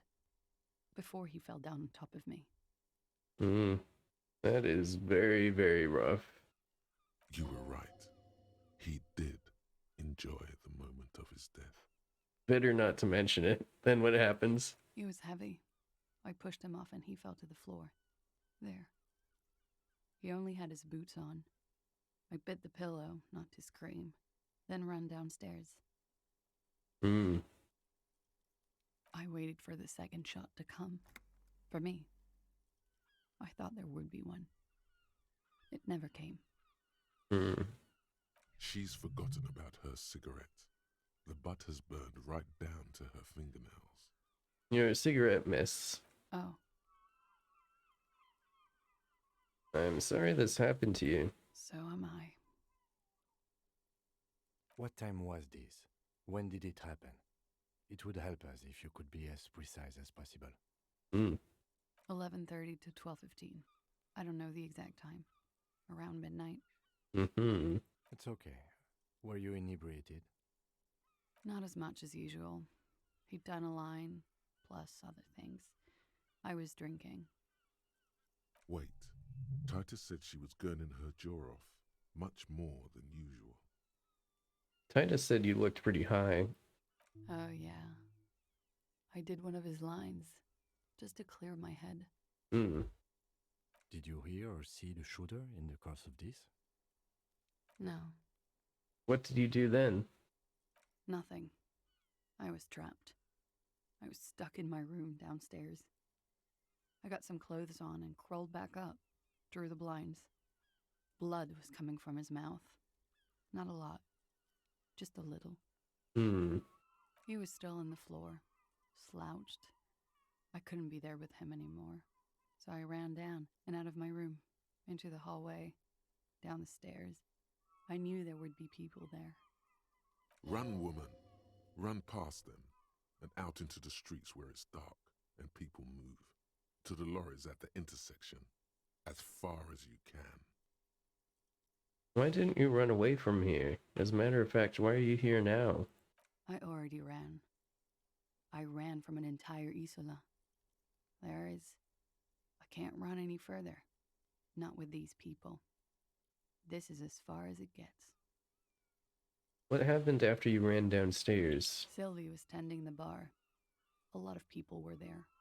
The Hardys were at the table in front of the stage. I think the Union box was full. Ruby was there too. They were having such a good time. I sat down and they all welcomed me. Hold on, I didn't Ruby. even have to say anything. Ruby knew something was wrong. Ruby must be the 8th Hardy. Ruby? Before we continue, who's Ruby? Ruby. You know, the leader. The leader? Of what? The Hardy Boys. I thought Hardy was leader of the Hardy Boys. Well, nominally, yes. Ruby's the one they go to when things happen, like things they need taken care of. She's the organizer. This Ruby, in her phrasing, is entrusted with great power. She trusts her. So do the others. Would you say she is the 8th Hardy Boy? Why not? Does she also party with Ruby, however? Did you party with Ruby too? No. Still, there is something there. She won't tell you. Okay, let's go on. What then? Well, Ruby said let's talk upstairs. I showed her the room. I've known these people since December. They know my situation, that I can't leave a paper trail. Ruby was the first one I told. She said she'd take care of this. It's what she does, you know, take care of things. I helped her get the body to the bathroom. We used a belt to pull him up under the shower, to keep him upright. To mislead you, they were tampering with the body. To produce lividity, matching a hanging? Yes. We completely missed the tampering. Looks like you got there in time. What was this, 20 minutes after death? Oops. About 20, yes. Ruby explained it would make the blood... You know what he does. Then what did you do? Ruby went outside to talk to Titus and the boys. I was just looking at Lely in the bathroom. I had to put his clothes back on.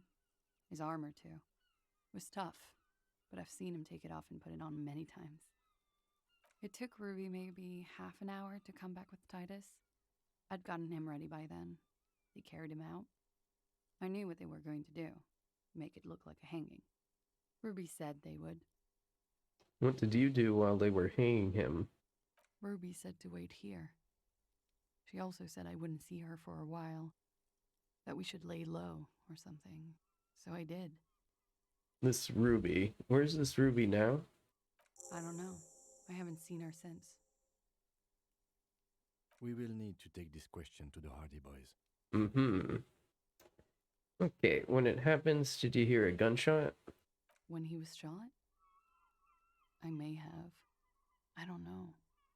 I couldn't hear anything over the glass exploding. The gunshot wasn't that loud. This is something to keep in mind when assessing the distance of the shot. Right. I guess I have to ask, did you kill Lily? What? Why would I put myself through this? Insanity. Get myself cornered like this. He wouldn't have died if it weren't for me. I know that.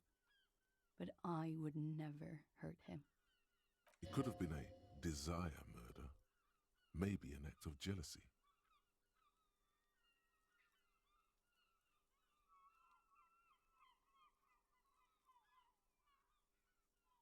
Desires drive people loco. She simply shakes her head. Okay. Like what? With the people after you have killed him? That's the first thing that went through my head when I heard the glass break. Ants? I thought they'd found me. They've killed him to punish me. All last week, I've tried not to talk to anyone or be seen with anyone so they wouldn't be hurt. I've come to understand, however, this is paranoia. What happened didn't have anything to do with me. Either way, something to consider. We can't go after Loose Cap. Not yet.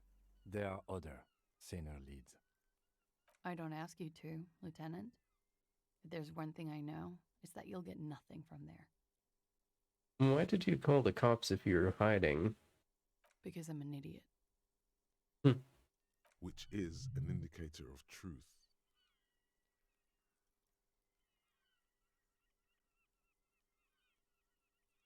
Not gonna disagree with you. You have to understand, the people around here, no one was making the call, and he kept rotting. And then they picked his clothes off, and that little fucker threw stones at him. Her jaw is clenched. Her throat moves. It takes all her strength not to cave in and sob. Once. Just one time. He kept throwing stones at him for 3 days. I could hear the thud. Thud. So I called you. I hope with all my heart it's not the last thing I do in Ravishol. When was the window changed? Last week. Angus and Titus's brother, I think he's called Tibbs, took care of it. You should have another look at that window after this. Reconstruct the scene. It's right there. Your bedroom inside? Yes, you see the glass sparkling out of the corner of your eye. Okay. Think we're done here for now. She nods, silently. She doesn't even smoke. Just picks up the cold coffee and holds it in her hands. He's thinking, are we done here? In God's name, wake up. But we are awake, sire. She has been forthcoming with sordid details women usually conceal. Most shocking details of the sexual kind. We are a bulwark, unbreached. If you have doubts, just give us one example of deceit. Just one, and we will gladly change our minds. Who is this personhood picking these seditious options? Can't you see the detective grows weary of your malcontent? Stop staring at her eyes and say something pertinent to the case. This is making you look like an amateur. It looks like this one's not waking up. You'll have to do it without pushing her further. At least for now. Okay. As you look back, you think, so love did do him in, after all. That was right. If it weren't for her, he would not have been there. The shot would not have connected with his soft plate. What is communism in this? You do not know. A wind of needles. Airships flutter in the stratosphere. It killed him. No. Communism killed him. Remember? Love made it possible. You know this much. How do I know all this then? Who knows? It's getting cold out. You should go. It's like love did him in She's after all. silent, holding on to her coffee mug. No vapor rises from it. It's cold. Remember this silence. The lady is dangerous. People suffer around her. Say nothing. Let her answer. Yeah. I'd like to think he didn't love me. Or that it was chemically induced and not real. Why? Easier that way. Was it real? I don't know. Real as anything. Finished thought.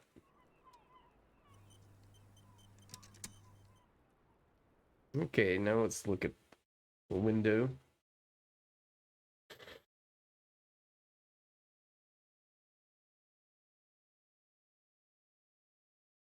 See if we can get an idea of what it might be able to tell us.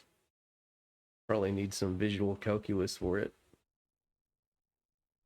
Got some stat points and we might be able to spend them on it if we fail this. This window is pristine on the inside, unlike the one next to it. Light from the desk lamp reflects off the glass in an untarnished golden halo. Let's try this. What happens here? The golden light Ah. melts away into the blue, glassy darkness of your mind. In it are two neon-lit shapes, a man and a woman on the single bed. What position are they in? Like the witness said, the man is kneeling, the woman is on her back. It's the night of March 4th and a shot has just been fired. The man looks directly at the woman. The shot's possible directions converge in his mouth, a ray cast from somewhere outside, entering his brain. Where does it come from? From the roof outside, location A prime. The glass fractures around the bullet hole, shards face inwards like a corona behind the woman's back. Inspect the ghostly figures. The man does not know the bullet has entered his brain. He never will. Death comes faster than the realization. Have a look at point A prime, the roof. The ray cast from the man's mouth unravels into a fan of possible directions, all on the roof at first. The shot could have come from any of them. This is composite location A prime, most likely of the origin points. Shouldn't there be gun residue outside? There could have been. Then the rain and slush and wind washed it away. This was more than a week ago. So I'm what, 80% sure the roof is where the shot was made from? 72%, with an antique weapon that fires military-grade ammunition. A Belmagrave rifle, for example. This is a good short distance, but not too short. The perpetrator aimed with their back against the railing, or possibly kneeling for precision. This would explain why it only took them one shot. The lights were on in here. Outside it was dark. It was like shooting fish in an aquarium, a well-lit aquarium. The victim opened his mouth to let the bullet in. Neither of them would have seen anything outside in the darkness, too busy with their own bodies. Could the shot have come from inside the room, a closer point? Point X would contradict the woman's testimony, rendering the entire proposition void. These figures would be wiped out, detective. Are there any arguments against A prime, the roof? None that you've found thus far, but that doesn't mean there aren't any. Would there have been another point of origin, further away? That's a 28%, yes. In this model, the shot could have come from a greater distance. Nothing excludes the possibility. Should we extrapolate to include every possible point of origin in Martinez? Yes, do that. You would need a map for that. A map of Martinez. Hey, where do I get a map of Martinez? The bookstore. They have maps. You're thinking, what if the shot didn't come from the roof, right? Yes. Good. We should come back with a map and compare the landscape to the radius of the shot. Yeah, let's do that.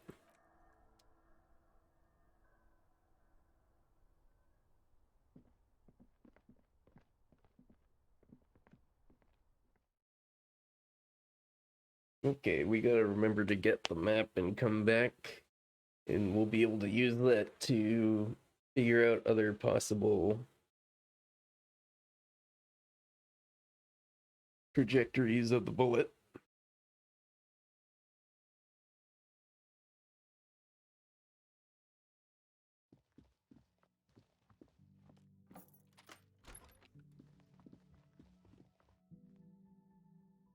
Okay.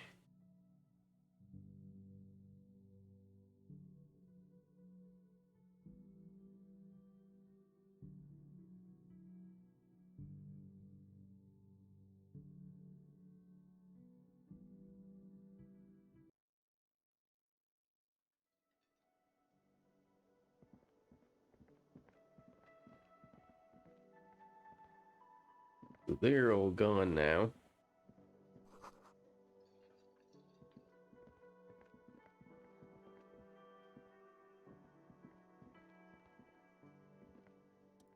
Can I help you? Not my bill for tonight. Got the 20 real? I have this giant novelty check. You must be kidding, right? Yeah, good one, officer. Real funny. But this establishment only takes cash. Now, do you have that cash, Mr. Novelty Check Man? Freight, near the gate. They'll exchange it. Then why are you wasting my... Okay. 2 Fritz then.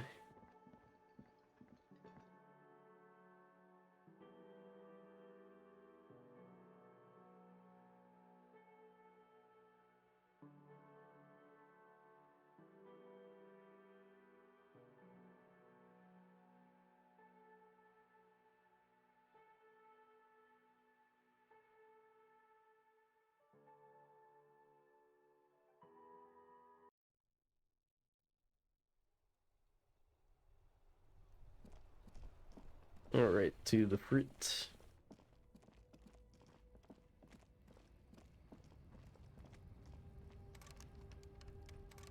Oh, it's closed for tonight. Oh no. Well, I guess for tonight at least we'll have to use our own money.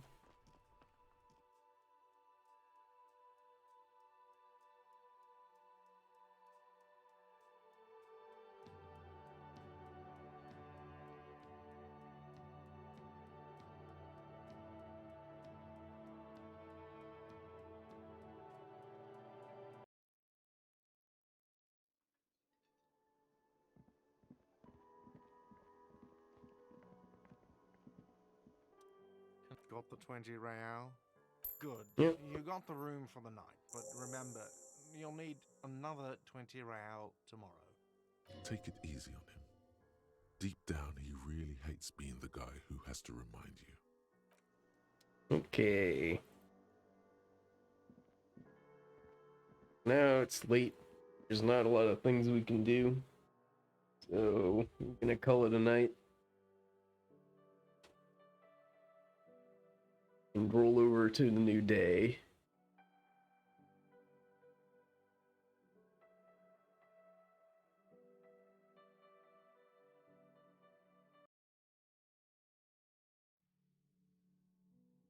Since a new day is starting,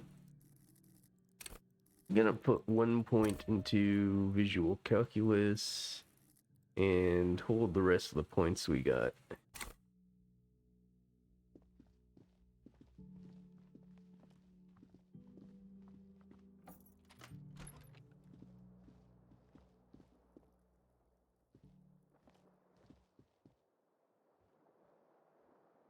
Be in the morning. The bed is still cold from the broken window. Sleep time. The bed is still cold from the wind blowing in from the broken window. The mattress creaks as you close your eyes and try your hardest to fall asleep. Here we are again, my broken bud. The waves are coming, carrying you away. But you can't go. No, you have to stay. Always half aware of yourself. You're not cooperating, brother man. Why? It's your disgusting body. Even through your sleep, you feel a vague discomfort suffusing it. Your belly and your sides are unpleasantly tender. You wish you could curl up into a fetal ball of safety. But you cannot, because of the pain. Pain? Every cell in your body is moaning in agony, asking, what did we ever do to you? I'm sorry, cells. It's all me. It's my fault. Now, you're finally thinking about something other than yourself. Let's see how far that'll get you. These are my just desserts. I will endure this pain with dignity. There's no dignity here. Only reflections of your body mass. Flashes of the day. You keep coming back to yourself in the mirror. But why? To admire all your accomplishments? You're just stuck here, in the half-world. Could try looking at other people. Really looking. But why would you want to start doing that? I will. I'm looking at people all the time. I like them. Sure you do.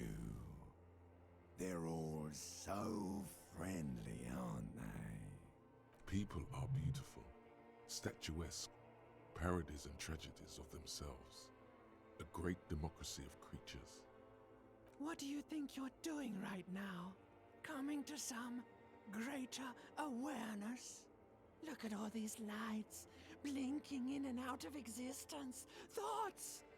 You're just pretending that you're asleep, even to yourself, while the world goes on without you. Let it. Let it. But it never seems to let you go, does it? Time to rise and wipe that shining sweat off as best you can. Gather your bearings. Rock and roll. Open your eyes.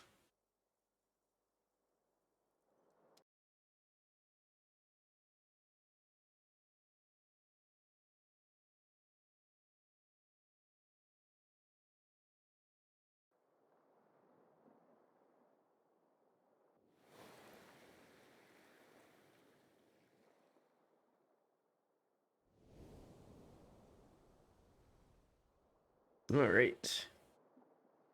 Another day.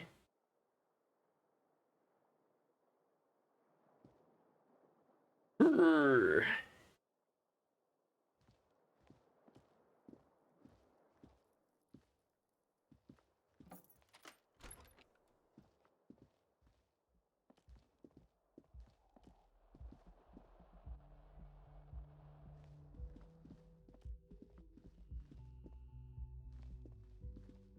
We're on day 3 now.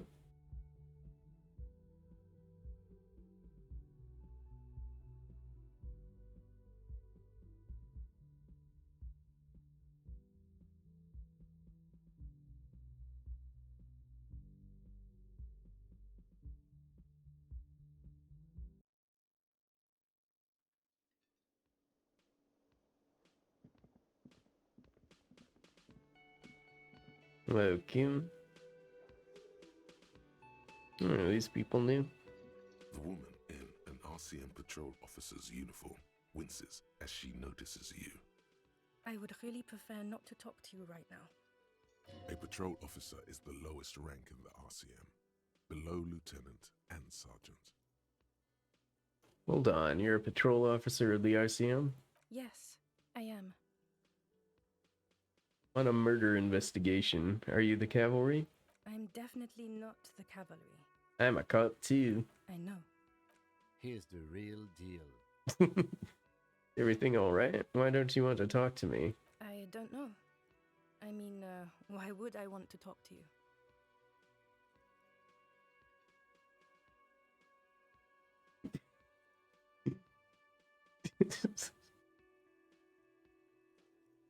I'm a deeply flawed individual, but I bring joy to the world. Do you now?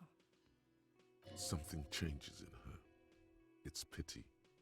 Pity comes over her. Okay, fine. Let's talk. What did you want? So what precinct are you from? What precinct? Am I from? God, he doesn't know. Fucking deranged lunatic. You're the police, right? Cool, so am I.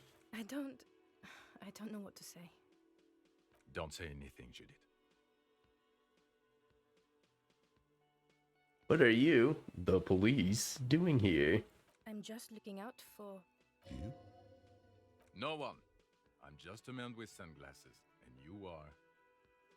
A policewoman. Yes, a policewoman who just wants to do her job. That's all. Something about the man with sunglasses and you, the energy between you two, is making her uncomfortable. Okay, goodbye. What about you? Like shit. And I don't mean that as a metaphor. No, it's intentional. Like undercover? Well, as far as disguises go, this is one of the best I've seen. I mean, I could swear you're an actual bum. Oh, come on, Jean. It looks like it's been a rough week on him. It's not just this week. What you want? Okay, so this guy is cool. He stands there like a statue, an angry statue, and he does not like you. Don't even try to win him over. You won't. There's something strange about this guy. Figure it out. You know what it is. It's like the two of you know each other. Just ask him. Tell me the truth. Do you know me from somewhere? Oh, I definitely know you from somewhere. Another life. From where? From another life? Yes, from another life. A different life. Maybe the life of a police officer belonging to the ranks of the... To what station do you think you would belong in this alternate and totally fictional reality? 69. He Nice. seems to be observing you through the reflective glass of his eyewear. There's no reply. Perhaps repeat it? 41st. Okay. That's plausible. That's entirely plausible. Now we're really getting somewhere. Somewhere good. Let's talk more about that hypothetical Station 41 that you mentioned.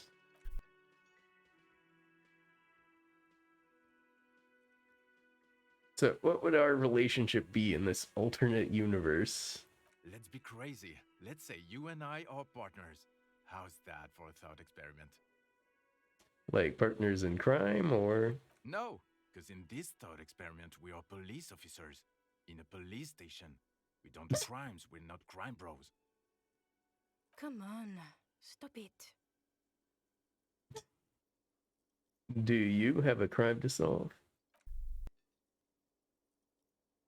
Oh, no. You see, I enjoy watching other better cops solve crimes. This isn't helping. Who else is in our imaginary police station? You're not going to believe this, but police officers. Amazing. Yes, sir. Solving crimes, locking up bad guys, and get this, and not getting that drink on at 2 o'clock. Just some regular boring motherfuckers in suits and uniforms. Nothing spectacularly extravagant like you, the far-out son of Lung. Who is the far-out son of Lung? Oh, it's you, you eccentric genius. He winks at you sarcastically. I mean, with your unorthodox approach to police work, it has to be you. Want to tell me more about him or her? Not even a little bit. It's an urban myth about an officer who is so far undercover he can't remember who he is. As I said, just an urban myth. You are not the son of Lang. He's trying to protect you from further rough handling, dished out by the sunglassed man. Can't imagine it anymore. Neither can I, partner. Neither can I. It's a mere second, but it feels like you saw something. A gram of compassion in that sadness. Kim, who is this guy? I'm not getting involved in this. It's not my style, he thinks, glancing at the man in sunglasses and the woman beside him. Oh boy, they're mad at him. No wonder. He just doesn't recognize them. Got some questions for you. I'm a cop. About what? You don't look like a cop. You know what you look like? Like a revolutionary? No, not like a revolutionary. He didn't answer your question. Now, will you answer some questions for me? No. Why not? Because it's not my job. Why don't you go and fucking do yours and solve this damn hanging? Don't want to answer questions, maybe you want to hear me say things. Come on, Jean. Okay, say things. I want to hear you say things. Hear that? He wants you to say things. Say one. Suddenly, out of nowhere, case-related things start popping up in your head.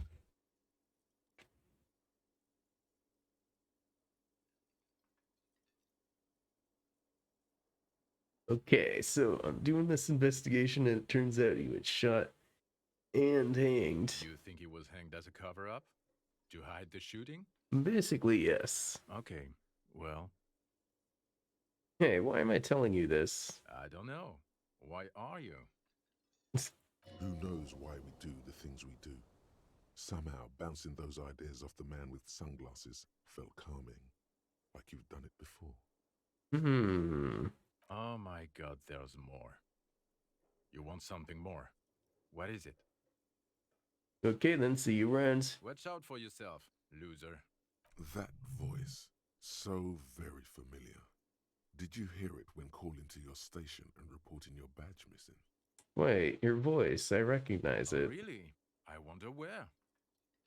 I lost my badge recently. When I called in to report it missing, you were there. That's the where you remember me from? I have a bit of memory trouble. You don't say. Goodbye then. The voice thing was a coincidence. Run along, asshole. Okay, the man with the sunglasses and his hypothetical Station 41. Weird, right? I know, it's super weird. There's something missing here. Something you can't put our finger on. You know what? Just ask him. I know it sounds crazy, and you'll probably get laughed at. But still. Always hard to tell. I'm on the third day, and I believe there's a week. So somewhere around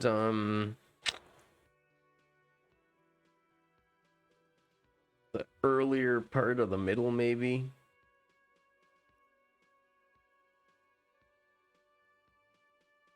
The game isn't super linear. Like, there's a lot of different orders you can do stuff in.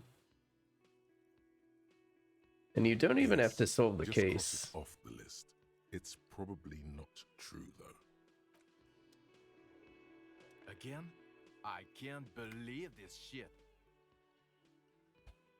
Look, I just have to ask, are we from the same police station? I'm going to say no.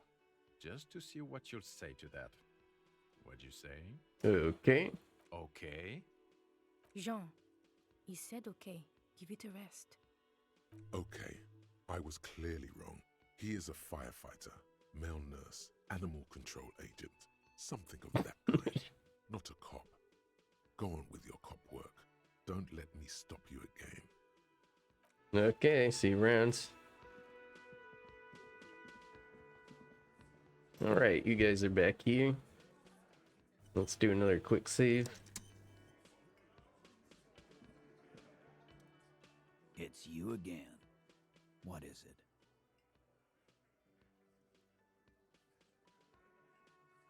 Okay, I talked to Clache, now I need to talk to Ruby. Why? I'm going to level with you. She's the next link in the chain that leads me to Lily's killer. Sounds like you're making her a suspect in this. Not on my watch, you're not. Ruby's one of us. We're not gonna throw her under your moral intern steamroller. Fuck that shit. And fuck you too, moral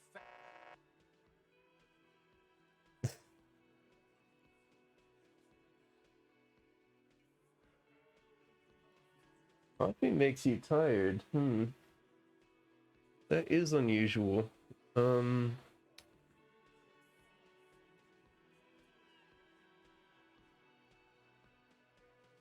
I can't say it's ever made me tired, but it has had less of an effect on me when I've been like not in a great mental state.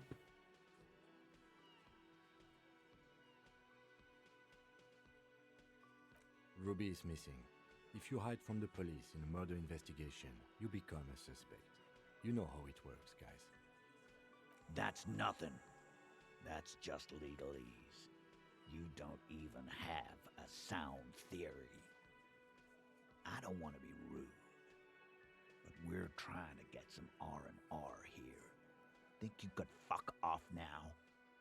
I think we'll keep sticking around, Titus. You'll be surprised at how quickly a theory presents itself if you keep looking. From the corner of your eye, you see a little bird fly into the bush, right behind the window, behind Titus's back. Our logic is very awful.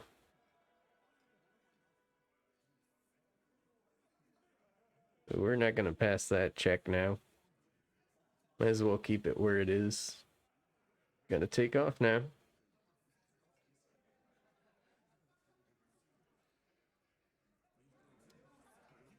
Yeah, we need to dig up more stuff. Coast has opened up. We might be able to find more there.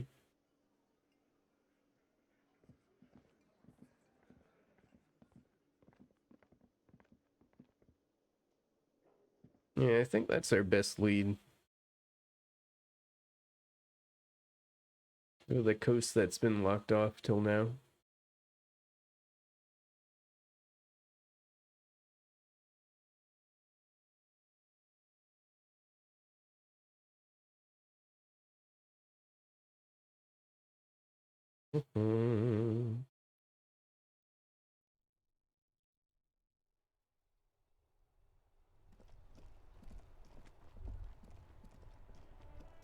Here comes a thought. In the morning light, the white on blue police livery on the motor carriage cannot but catch your eye. Wait, why am I even thinking about this? Wasn't I supposed to do something important? Something murder related? There's always something important. Doesn't mean you can't take a moment to admire this piece of machinery. Even at a standstill, the unibody Caprice Kanema looks sleek and dynamic. The cabin is tilted frontward to give it a more aggressive, hunched look. Someone has waxed it recently. This machine really puts the loco back in locomotion. Very cool. You want to take a closer look? What's it packing there? 130. I reckon that's a 7-liter V12 there. That's what, a 7-liter V12? 7.2. Supercharged. Saying these words brings him immense joy. A fine machine. Yes, an extraordinary machine. It's a bit girly right now. Fitted with some proper off-road components. With a winch and mud tires, we could take it off the beaten path, Kim. We are not going to, though, because this is clearly a sports motor carriage. Okay, fair enough. Okay, let's move.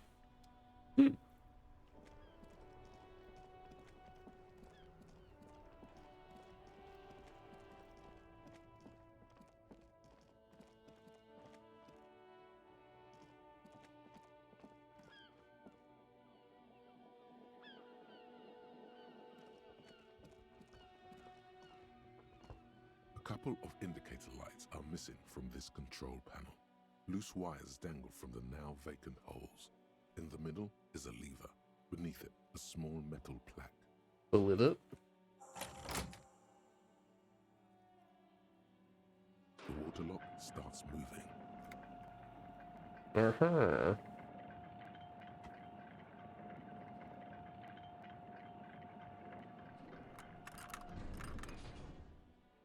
Here we go. Okay, if we ever need to get to the coast, then this is the way. But please, contain your wanderlust for now. I don't want us to get sidetracked, not with everything that's going on.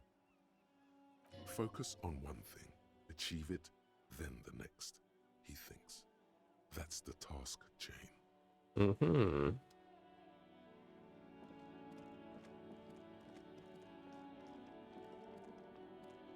Thing around here, no.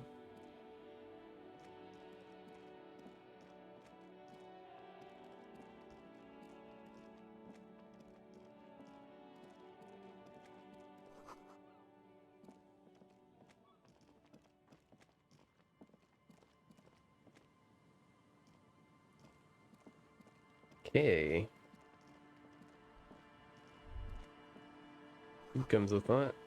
Traffic beyond the gate. More abandoned motor lorries. No entry. There's something here. Magnesium. Something here too. Can that be pried open?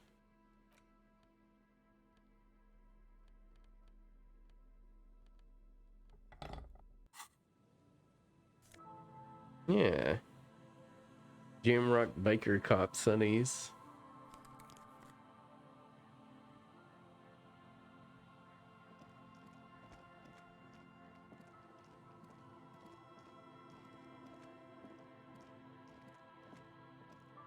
It's down here.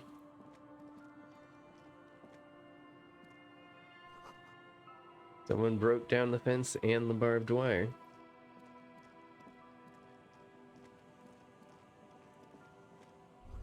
Swing is missing. No one's been here for a long time. Rust peels off the bent iron posts of the swing. The wind whistles through the skeleton of the small house behind you. There's desolation everywhere.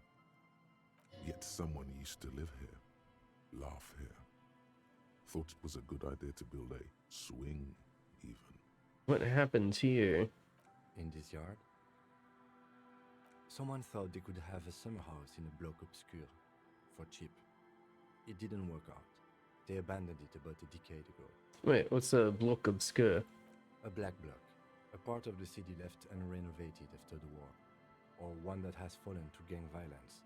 Or has become inhospitable in some other way. So this part of the coast is a bloc obscur? Practically, it's not an official term in any way, but look around. No sewage, broken power lines, crime, drunks.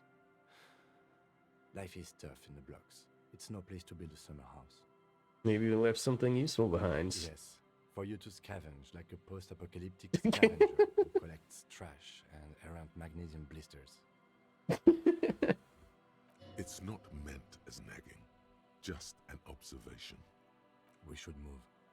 I don't think we will solve the murder with forays into the urban hinterland, at least in this phase of the investigation.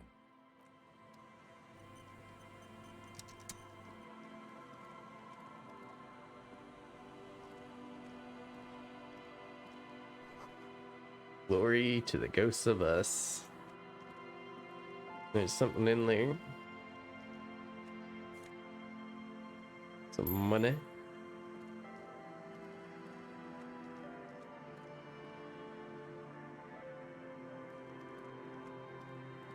I think that's all that's around here. Birds in the birch tree. Fairly audible coos come from above. Someone's left their music collection beneath the tarpaulin. Oh,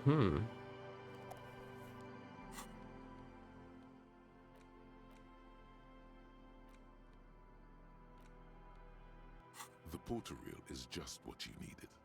The reel's attached to the apparatus with a satisfying click. The tape is routed behind the magnetic reader. Press play. You press the large button marked Commencer, and the tape starts spinning. There's a small delay before the song starts playing. Press your E. It sounds like someone's moving in the room, getting comfortable. Then the organ starts playing a simple, melancholic tune echoing in the hallway. A lone singing voice joins in, telling you about the tiniest church in Cessons, surrounded by even tinier yard. You almost feel the seaside mist on your skin. It's mega sad. The stat system is pretty much the base of the entire game. It's very involved and interweaving. So I'd say it's pretty solid. Like, got a lot of them. They all do very different things in dialogue. But they have connections with each other, and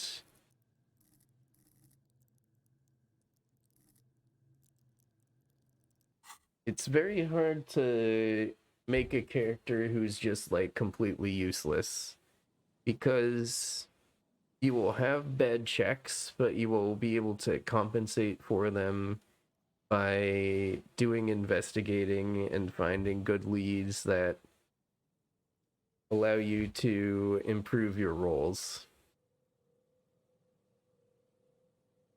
So mostly having the right stats will just make things, the checks you run into, easier.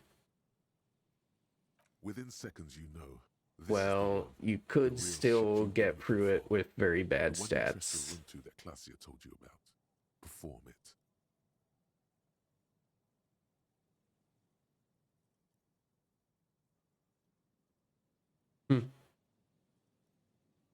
A click, then silence for a bit.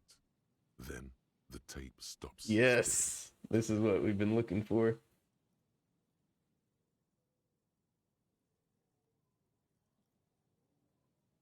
Could I sing this for karaoke? I think I could sing this. Of course you could sing this. You could take sad to a whole new level with this. And you already know the lyrics since you've listened to it like a million times. And the B-side of the tape contains the instrumental version. It's like the world itself is telling you to do it. Only one obstacle stands on your way. What? Gart. You have to convince Gart to let you sing karaoke in the whirling. After you've won him over, you can express yourself. Let the pain out. Make everyone understand. The lieutenant watches you pack up the boombox. He doesn't say anything. Okay, so we have a new goal. We gotta sing this at karaoke.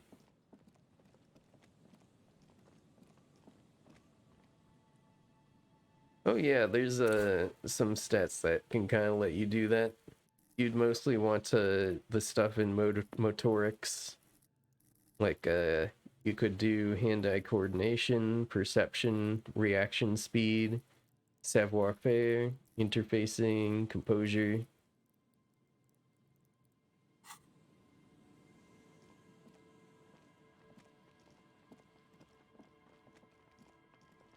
That's the list. Tires. It's over here.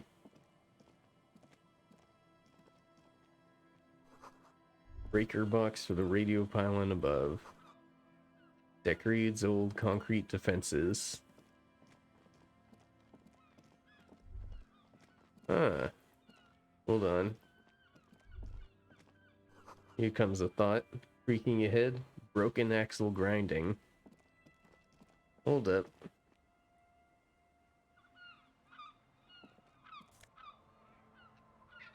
Banged up fuel canister. What's this then? A banged up motor carriage lies half submerged in the icy water, slowly sinking into the Insulindian Ocean. Only the cabin top, rear wheels, and the engine remain visible. It must be cold and lonely down there, in the icy water. The seawater has already started to corrode the metalworks. Remember the tire tracks in Martinez? This is where they were leading. This is where the tracks on the plaza were leading to. It appears to be so. Let's investigate. I agree. We should definitely investigate. Suddenly, you're reminded of the lieutenant's kinema and the weird feeling about the fish and the seaweed you had. Fish and seaweed. I thought this was about Kim's car. Of course. Everything's okay. Run your hand over the cold metal. The motor carriage is properly stuck in the ice. Getting it out would require a team of specialists. A single day in the salty seawater would ruin most vehicles, but this one looks worn even in places the salt water hasn't touched it. What's the make of the MC? Can I see a logo? The logo is too deep in murky water. You can't make it out, but you do see a monkfish float by. How long has it been here? The ice hasn't closed around the vehicle yet. My guess is it's been here since last Saturday or Sunday. What should we do? Let's wait for the low tide and see what's inside. How long will it take for the low tide to come in? I don't know. An hour or two, tops? Okay, let's wait. As you sit down in the old, rusty playground, the world around you becomes very silent. The hinges creak under your weight, dangerously so. Nothing but the sound of seagulls high above in the sky, echoing like distant laughter. Ice cracks around the blue motor carriage in the sea. Hold on, it looks very blue. Yes, yes, it does. What's your favorite blue thing? Let me think about it. Whistle a tune. Spit flies from your mouth to your moustache, your chest, the ground before you. No sound though. Whistle failed. Raining heavily here, Chief. Mind keeping it down a bit? The lieutenant must think it's rather funny. He smiles and quickly turns away. Very funny, so I can't whistle. Just keep at it. It will come to you. With his lips puckered, the lieutenant lets out a beautiful melodic trill that puts even the insulindic thrush to shame. You hear the sound echo on the large body of water. Clouds race across the spring sky, and suddenly you just feel better about everything. The clouds pass in the sky, and the shadow of the swing moves like the hour hand on a timepiece. 30 minutes have passed. Would you rather sit in an anthill for an hour or stand in a river of leeches? Well, historically, leeches have been used to prevent and even cure many ailments. Clouds on the horizon grow darker, and the shadow of the swing set keeps climbing. You hear the distant rumble of the city. 30 minutes pass. You have to side with either the strikers or the shipping company. Who would you choose? Luckily, I am already a member of an independent organization, and therefore do not have to choose between a rock and a hard place. But if someone puts a gun to your head? Your voice echoes on the water, strange and out of place in the environment. 30 more minutes pass. Can you make out the mark now? Detective, I've been able to make out the mark ever since we arrived. I find it odd that you haven't. It's a Capri, Model 40. Yes. Why haven't you? It is a simple and rugged machine, favored by working men, government offices, firefighters, animal control people. You know, those kinds of people. Is that a number on the side? Yes, 41. What do you think it stands for? 31 in his rank in the underground street racing hierarchy. Oh god, no. I'm sorry, Harry. I'm so sorry. Yeah, I know what that is. 41. Precinct 41. A massive pit opens up in your stomach, and the most terrible feeling comes over you. No. Just nope. Say no to this, Harry. Oh my god, it's mine. I drove my car into the sea. I'm afraid so, yes. It looks like you started in front of the whirling, jumped over the canal, and then drove your vehicle in the sea right here. Maybe I was in pursuit of someone. Of whom? I don't think so. If anything, you were probably drunk. How do we get it out? Detective, we don't. A rescue operation really isn't viable at this point. It's just gonna be there like that? I'm afraid it will have to be there like that for many years. Look at it. Parts of it might be salvageable, but overall, this machine is a write-off. I can still fix it. That is very unlikely. All the electrics are toast. That goes for the electromagnetic steering and brake systems as well. You'd be lucky to find one undamaged component in there. In a few months, there will be nothing but rust left of this vehicle. It'll be cheaper to buy a new one. Well, not cheaper. This motor carriage costs 40,000 real. But in the long run, it still makes more sense to buy a new machine than try to refurbish this. People are gonna be angry at me, aren't they? Precinct 41. Let's face it, this is a substantial loss to your district's budget. I mean, my station only has 4 other vehicles in addition to my kinema. They're not gonna take me back after this, are they? People are more valuable than machines. Training a police officer is even more costly. Badge, the gun, and now this. The lieutenant adjusts his glasses and doesn't say anything. There is also a fourth thing you've lost. Oh? A fourth thing? More precious than the gun, the badge, and the motor carriage combined. Lost forever. To the deepest of seas. I wonder if that will come back later. Well, at least I can see what's in there now.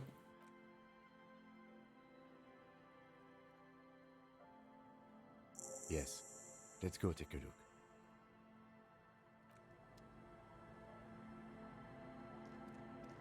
Ding.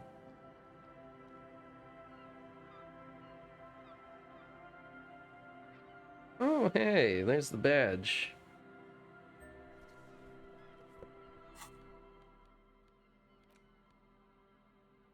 A police badge on which you see the photo of a man. You. Some seaweed is stuck to the back. I found my badge. At least something good came out of all this. Let's study it. Encased between two durable plastic sheets is a bluish card with lines of information and a watermark in the shape of the street grid of Revachol West. You see a photo, a name, a rank, a document number, the date of issue, and, in the lower right corner, your precinct. Look at the photo. The man keeps winking at you with his green-grey eyes. The photo is old, no doubt about that. Good choice. A newer photo would look different. How old? 8, maybe 10 years. The guy in the picture is rather good looking. He's got a nice haircut and is distinctly lacking in massive sideburns. And he's winking? Why? What do you think? His face is already contorted by the expression, although it looks less grotesque on him than it does on you now.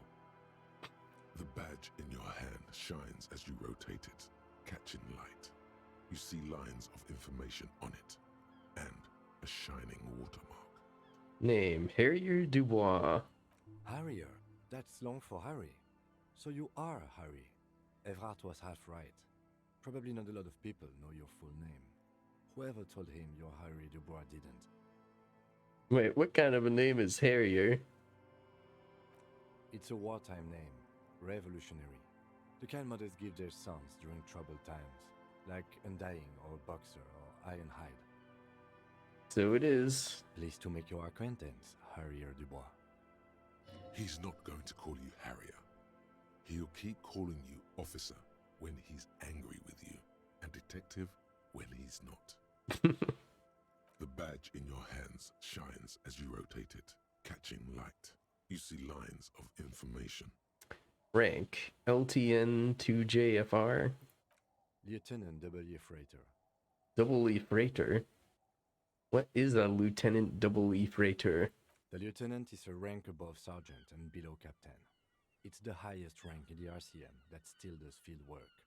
I am a lieutenant. And a Double E Freighter?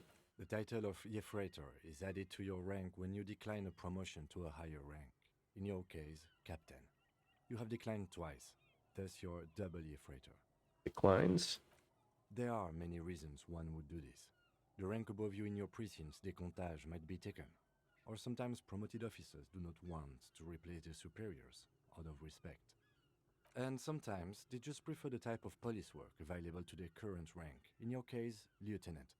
Heavy-duty case-solving machine.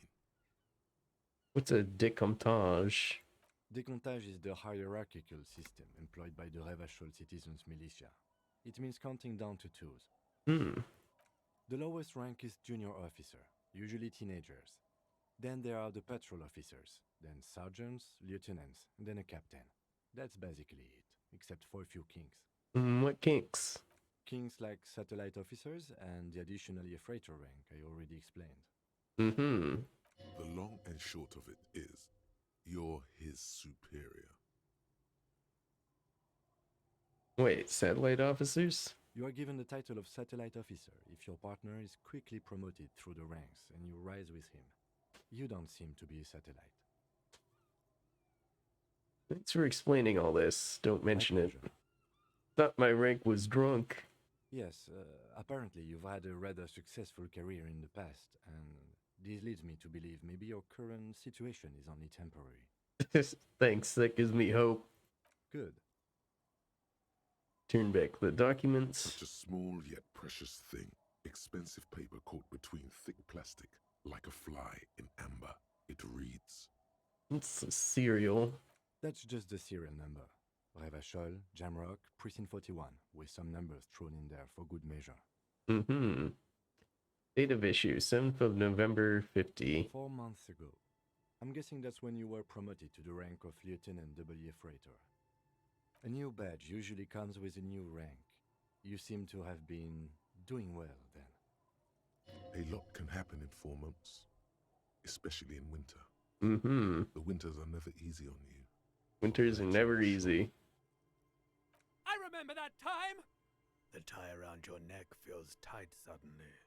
That was a good time! We had a good work-drink balance going! What happened, man? Pump it up! Precinct 41. Yes, it's the designation of your precinct. 41. Like mine says 57. The 57th is mostly industrial harbor. A lot of asphalt. The 41st is... What? It's a tough station to work in. You have all of Jamrock to cover. That district should have 3 precincts, but money is what it is. Hmm. It's no wonder you are like you are, he thinks. But then again, it's a legendary district, and a hell of a station too. It must be an honor and a curse to work with people like Price, McCoy, Berdiaeva. he knew all those people, although they're not from his station. They must be big. Hmm. And you? Is it an honor to work with you? Don't ask him, ask yourself. The badge in your hand shines as you rotate it, catching light. You see lines of information on it, and a shining watermark. Okay. We've got our badge back now. That's one of the 2 things we're missing sorted.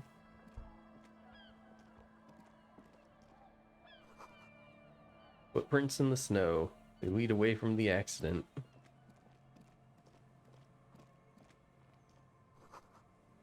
There's a boat tucked away underneath the tarpaulin cover. So we're here.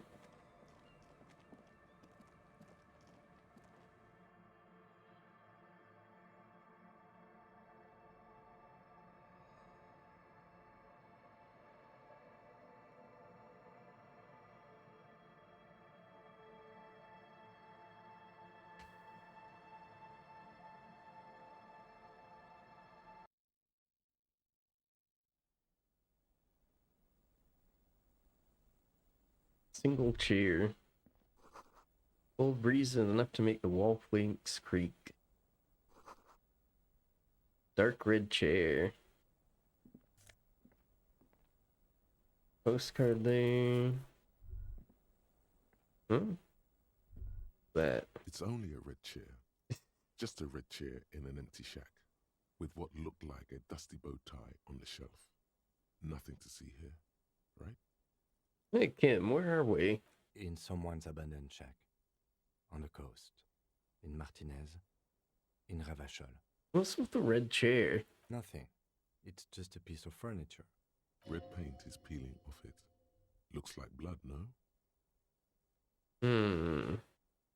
Alright, let's move.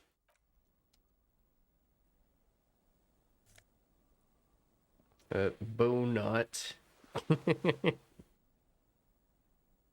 We can use that if we ever want to get better drama.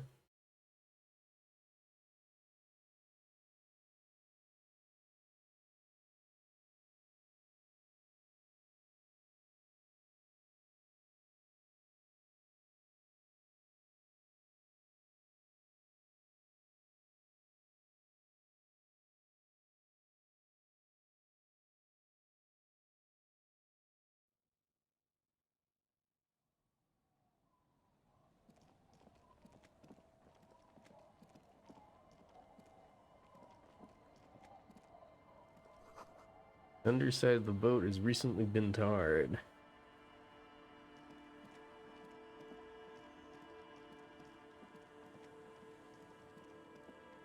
Hmm. Sounds of life in the north.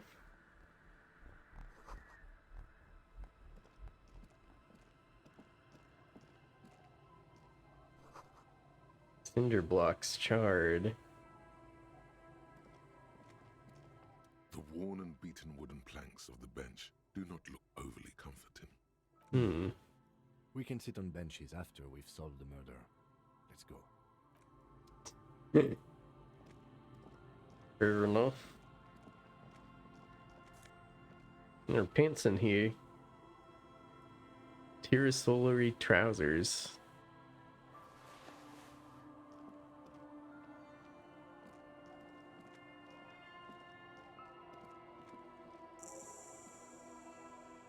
Voulez-vous some white curtains.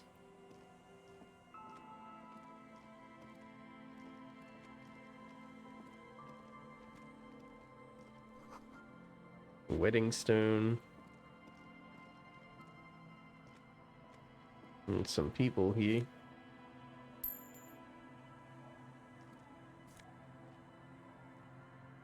Take all of these. Construction material. Hmm.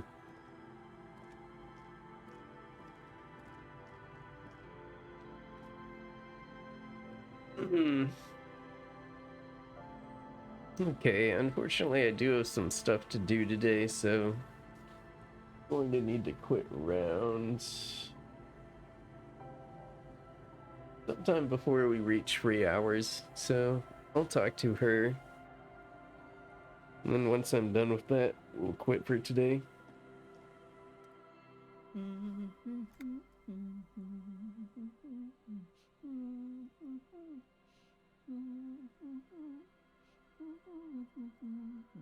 Welcome to the fishing village. Please lean in closer. I have cataracts. Then how does she know you're If you can't see, then how did you know I was here? I still have a golden ear. Come, come. Lean forward. Oh, welcome, police officer. We don't cause any trouble around here.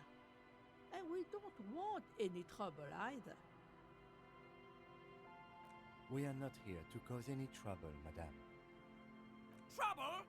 Say the second thing, Bratan. Shows you got style. We're cops, we're hellraisers. Quick, quick, bang, bang. No, you're not. I've seen you around here before. 12 years ago. You didn't raise any hell. You were quite helpful, actually. But still, in Martinez, you're considered an ill omen. Wait, I've been here before? No, not you personally. I meant the RCM.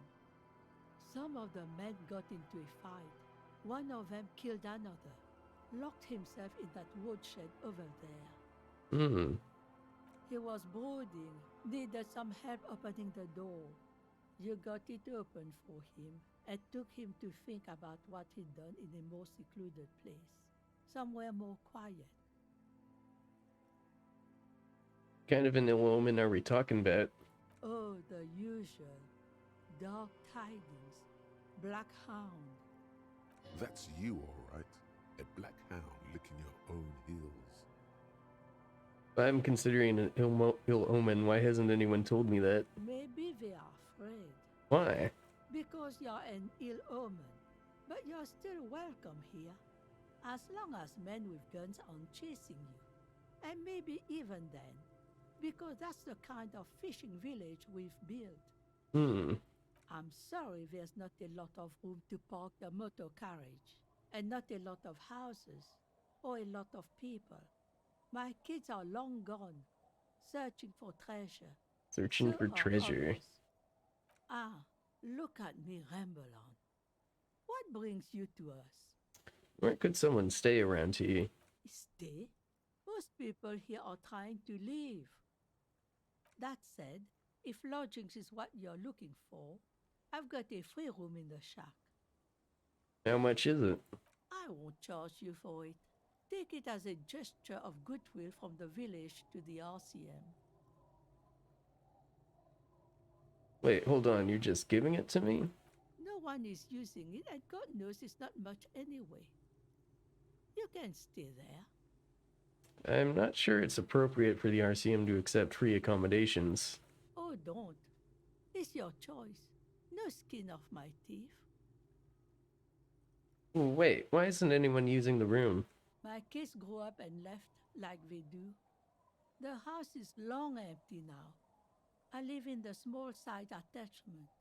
It's easier and cheaper to keep warm. You got yourself a tenant. Hey, free home. Don't make an old woman regret opening her house to the place. Well, if you are not in the hostel in the morning, I'll know where to find you. Here, in a shack. He's a little relieved you're no longer in that room. Should he? This environment encourages one thing and one thing only: drinking. Finally, you have those lamos of matinees off your back, Bratan. This looks like a great place to bring chicks. Okay, thanks, Necktie. What's in this fishing village? Just us. It's barely a village anymore. We almost don't exist. What do you mean? This is pretty much a non-place. A gap. A blank spot on the map. Just a cluster of nameless shacks on a nameless street. There's gotta be something here, tell me. Over there, you can find more of the same. Shacks and trees growing wild. That's the pox. The pox, what's that? An old military hospital and its surroundings. Or it used to be, during the time of the suzerain. After the war, it was turned into a goodwill hospital for shell-shock veterans and folks looking for some quiet in the old sanatorium gardens. Now the area is crisscrossed with nameless streets and makeshift cinder block houses, shacks as far as the eye can see. What happened to the hospital? The goodwill ran out. The staff left and the place was shut down. It's long gone by now. Who else lives in this village? Well, there's Lillian and her kids. A few new folks live in the house to the east, but they're away right now. And then there's the drunks. Not a pretty sight, but there's little we can do about it. Home is home, even for them. Ooh, what drunks? Sooner or later, you'll see for yourself. Don't have to look long to find these guys. Is there a way to make a little money around here? Here, for you? No, officer. The only money we have here is some coins the drunks tried hiding from their women and then forgot about. Under carts, boats, in little boxes. It's not hard to find. Alright, there's another topic I'd like to address. She nods, rinsing another piece of cloth. What's further down the coast? Not much. There's the abandoned church, the Dolorian Church of Humanity. It's been there since before my time, even. Why is it abandoned? Some things just don't fly, officer. Look around. Who'd go to church here? They built it 300 years ago. Must have been nicer then. So, they don't hold services there anymore? The Ecclesiastes? No, we've tried, but things just keep happening. Crime, accidents, other things. The place never stays open. It's a pity. It used to be such a nice church. She's not telling you all she knows. Keep her talking. I get the feeling you're leaving stuff out. What else is going on? Well, there's that music. Music from across the sea. Interesting. It started a few days ago, and now it's blasting even through the night. And now, suspicious-looking people are sneaking around the church. I don't like that. Oh, interesting. Perhaps the mysterious music is somehow connected to the case. A Rusalka, or a half-demonic Apsara singing. What else is on Down Coast? Before you get to the church, there's some ruins, an apartment complex, or some kind of electrical plant. Run-down bunch of houses, empty. Which is it then? Apartments or electrical plant? I don't know exactly. A pre-war place. It used to be something. Before the war. I wasn't here then, you know. Was born in Samara. Anything else of note? Of note? The old fish market up on the boardwalk. But it's closed. Who'd want to come to a fish market here? No one. That's why it's closed. It was once a bustling place, back when I was young, and so was everyone else. Now, what catch we do bring in goes straight into a lorry for the Delta or somewhere else. That's it? There's gotta be more along the coast. What? You're one of those real estate people with big plans? If you want a development opportunity, you can check out the abandoned building over at Lancet. Used to be a supply depot, we think, sending goods and ammo across the bay. It's jam shut though. We tried to get in, see if there was anything to sell or scavenge, but it's impossible. And now you know everything there is to know about this coast. Tell me about yourself. Who exactly are you here? Me? No one. Just an old washerwoman. Mother called me Isabel, if that's what you're asking. And my married name is Sadie. Now it's your turn, Mr. Lieutenant Double Freighter Harry Dubois. Quite a handle you got there. So many titles. One of them double. That's right. She's got a couple of ranks herself. Honored chief and so on. I was asked to get your signature. Eh? What's this about? Come now, I can't read all this scribble. Tell me what it says. Everett wants to turn part of the village into a little youth center. Huh. I might be half blind, but it looks like part of the village is gonna be a street. The best part. The part we need to get out of our houses. Have you asked Lillian about this? I won't even consider signing till I know she's on board. I'll go ask her first then. Yes, you do that. Can't let fat Mr. Clare down now, can you?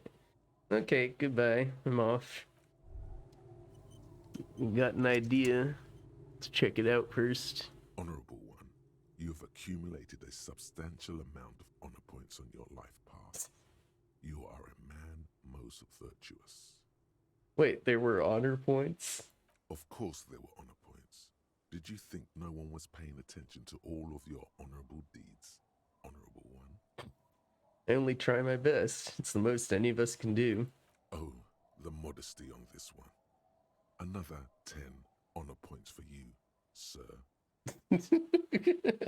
You are on the fast track to becoming one of the rarest, most revered of all police officers, an honor cop. Isn't honor sort of an archaic concept? Living in the name of virtue and doing noble deeds while expecting nothing in return is not archaic. How can you even think that? Selflessness forms the basis for the warrior code, an ageless code, as fit for nomadic Ilmaran tribes traversing the vast red plateau in Provincia Gordi, as it is for your neighborhood postman. Sounds rather arrogant, a secretive self-regard. No, no, no. You see, you're putting the needs of others above yours. You get nothing in return, not even praise. You always get the short. Oh yeah, you can be a huge asshole. Like, you can even, like, the game will make fun of you relentlessly for it, but you can internalize racism in this game and become a racist. It's like something you can do.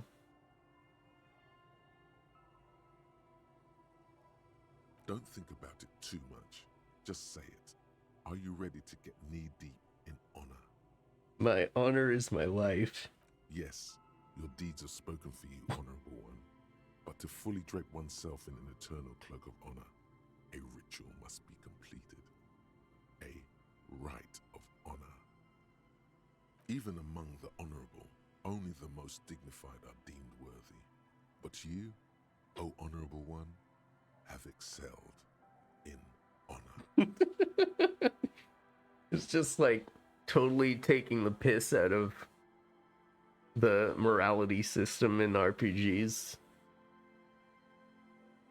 Honor comes from deep within you, and to truly know oneself, to know one's honor, one must reach deep within oneself and touch one's honor. Okay. You need to bring the thumb of your right hand, your sword hand, to your rectum and stick it in there to form the Arch of Honors.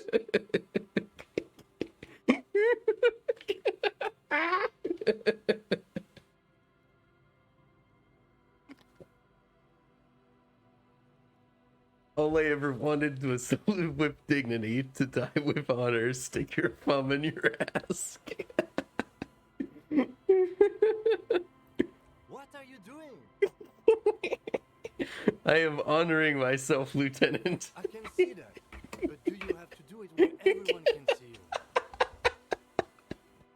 Have you no self-control? Please spare me this side. I'm sorry, Kim. I had to do it. But he does not know honor like you. Best not to waste time trying to explain. Lead by example. Congratulations, honorable one. You have become a member of a noble faculty.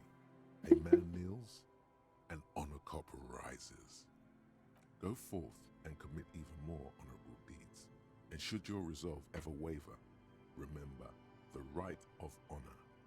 It will always cleanse a man's soul. It is an honor to serve with you, honor cop. Thought gains, overproductive honor glands. So yeah. It's just like making fun of the... No, I want to do a real save. It's just like making fun of how in role-playing games, usually the good guy options make your character seem like they've got a stick up their butt. It's like making fun of lawful good, basically. And how that's how a lot of morality systems and RPGs end up seeming like when you try to play a good guy. But yeah, that's a fantastic way to end today's stream. Putting our thumb up our ass.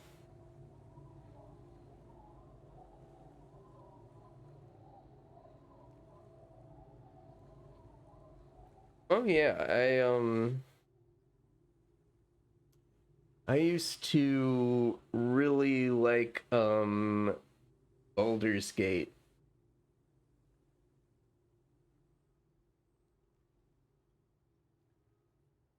And I've sort of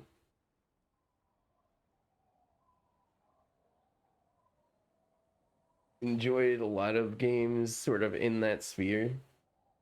Like Planescape Torment, I really liked that. And the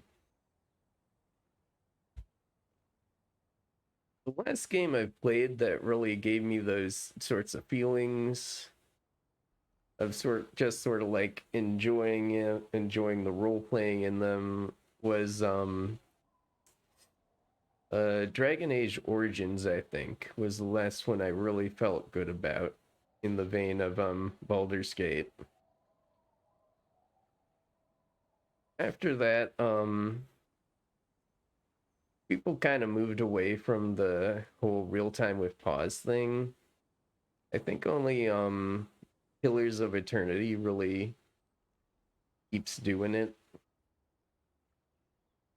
But yeah, I think it was a good system because like you could spend just seconds mowing through trash, but when you had like an actual encounter, it could be really difficult and strategic. That's sort of what I liked about the real time with pause system. Like you wouldn't be held up trying to fight random battles with trash, but at the same time you could have some really challenging fights. Like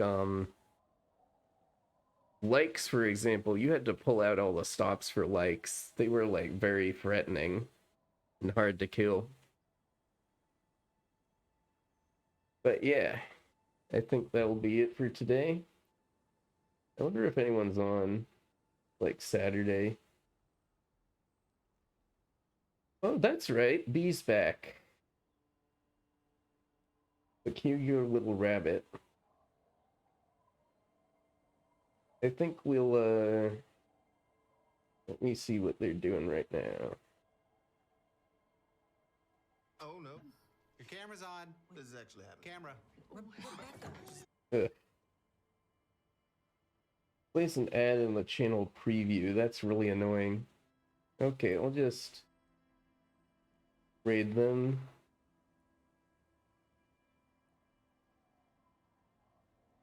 And thanks for watching. I hope you have a lovely weekend. I'll be back tomorrow showcasing a game. I have to decide between a couple options, but I will decide before the stream tomorrow.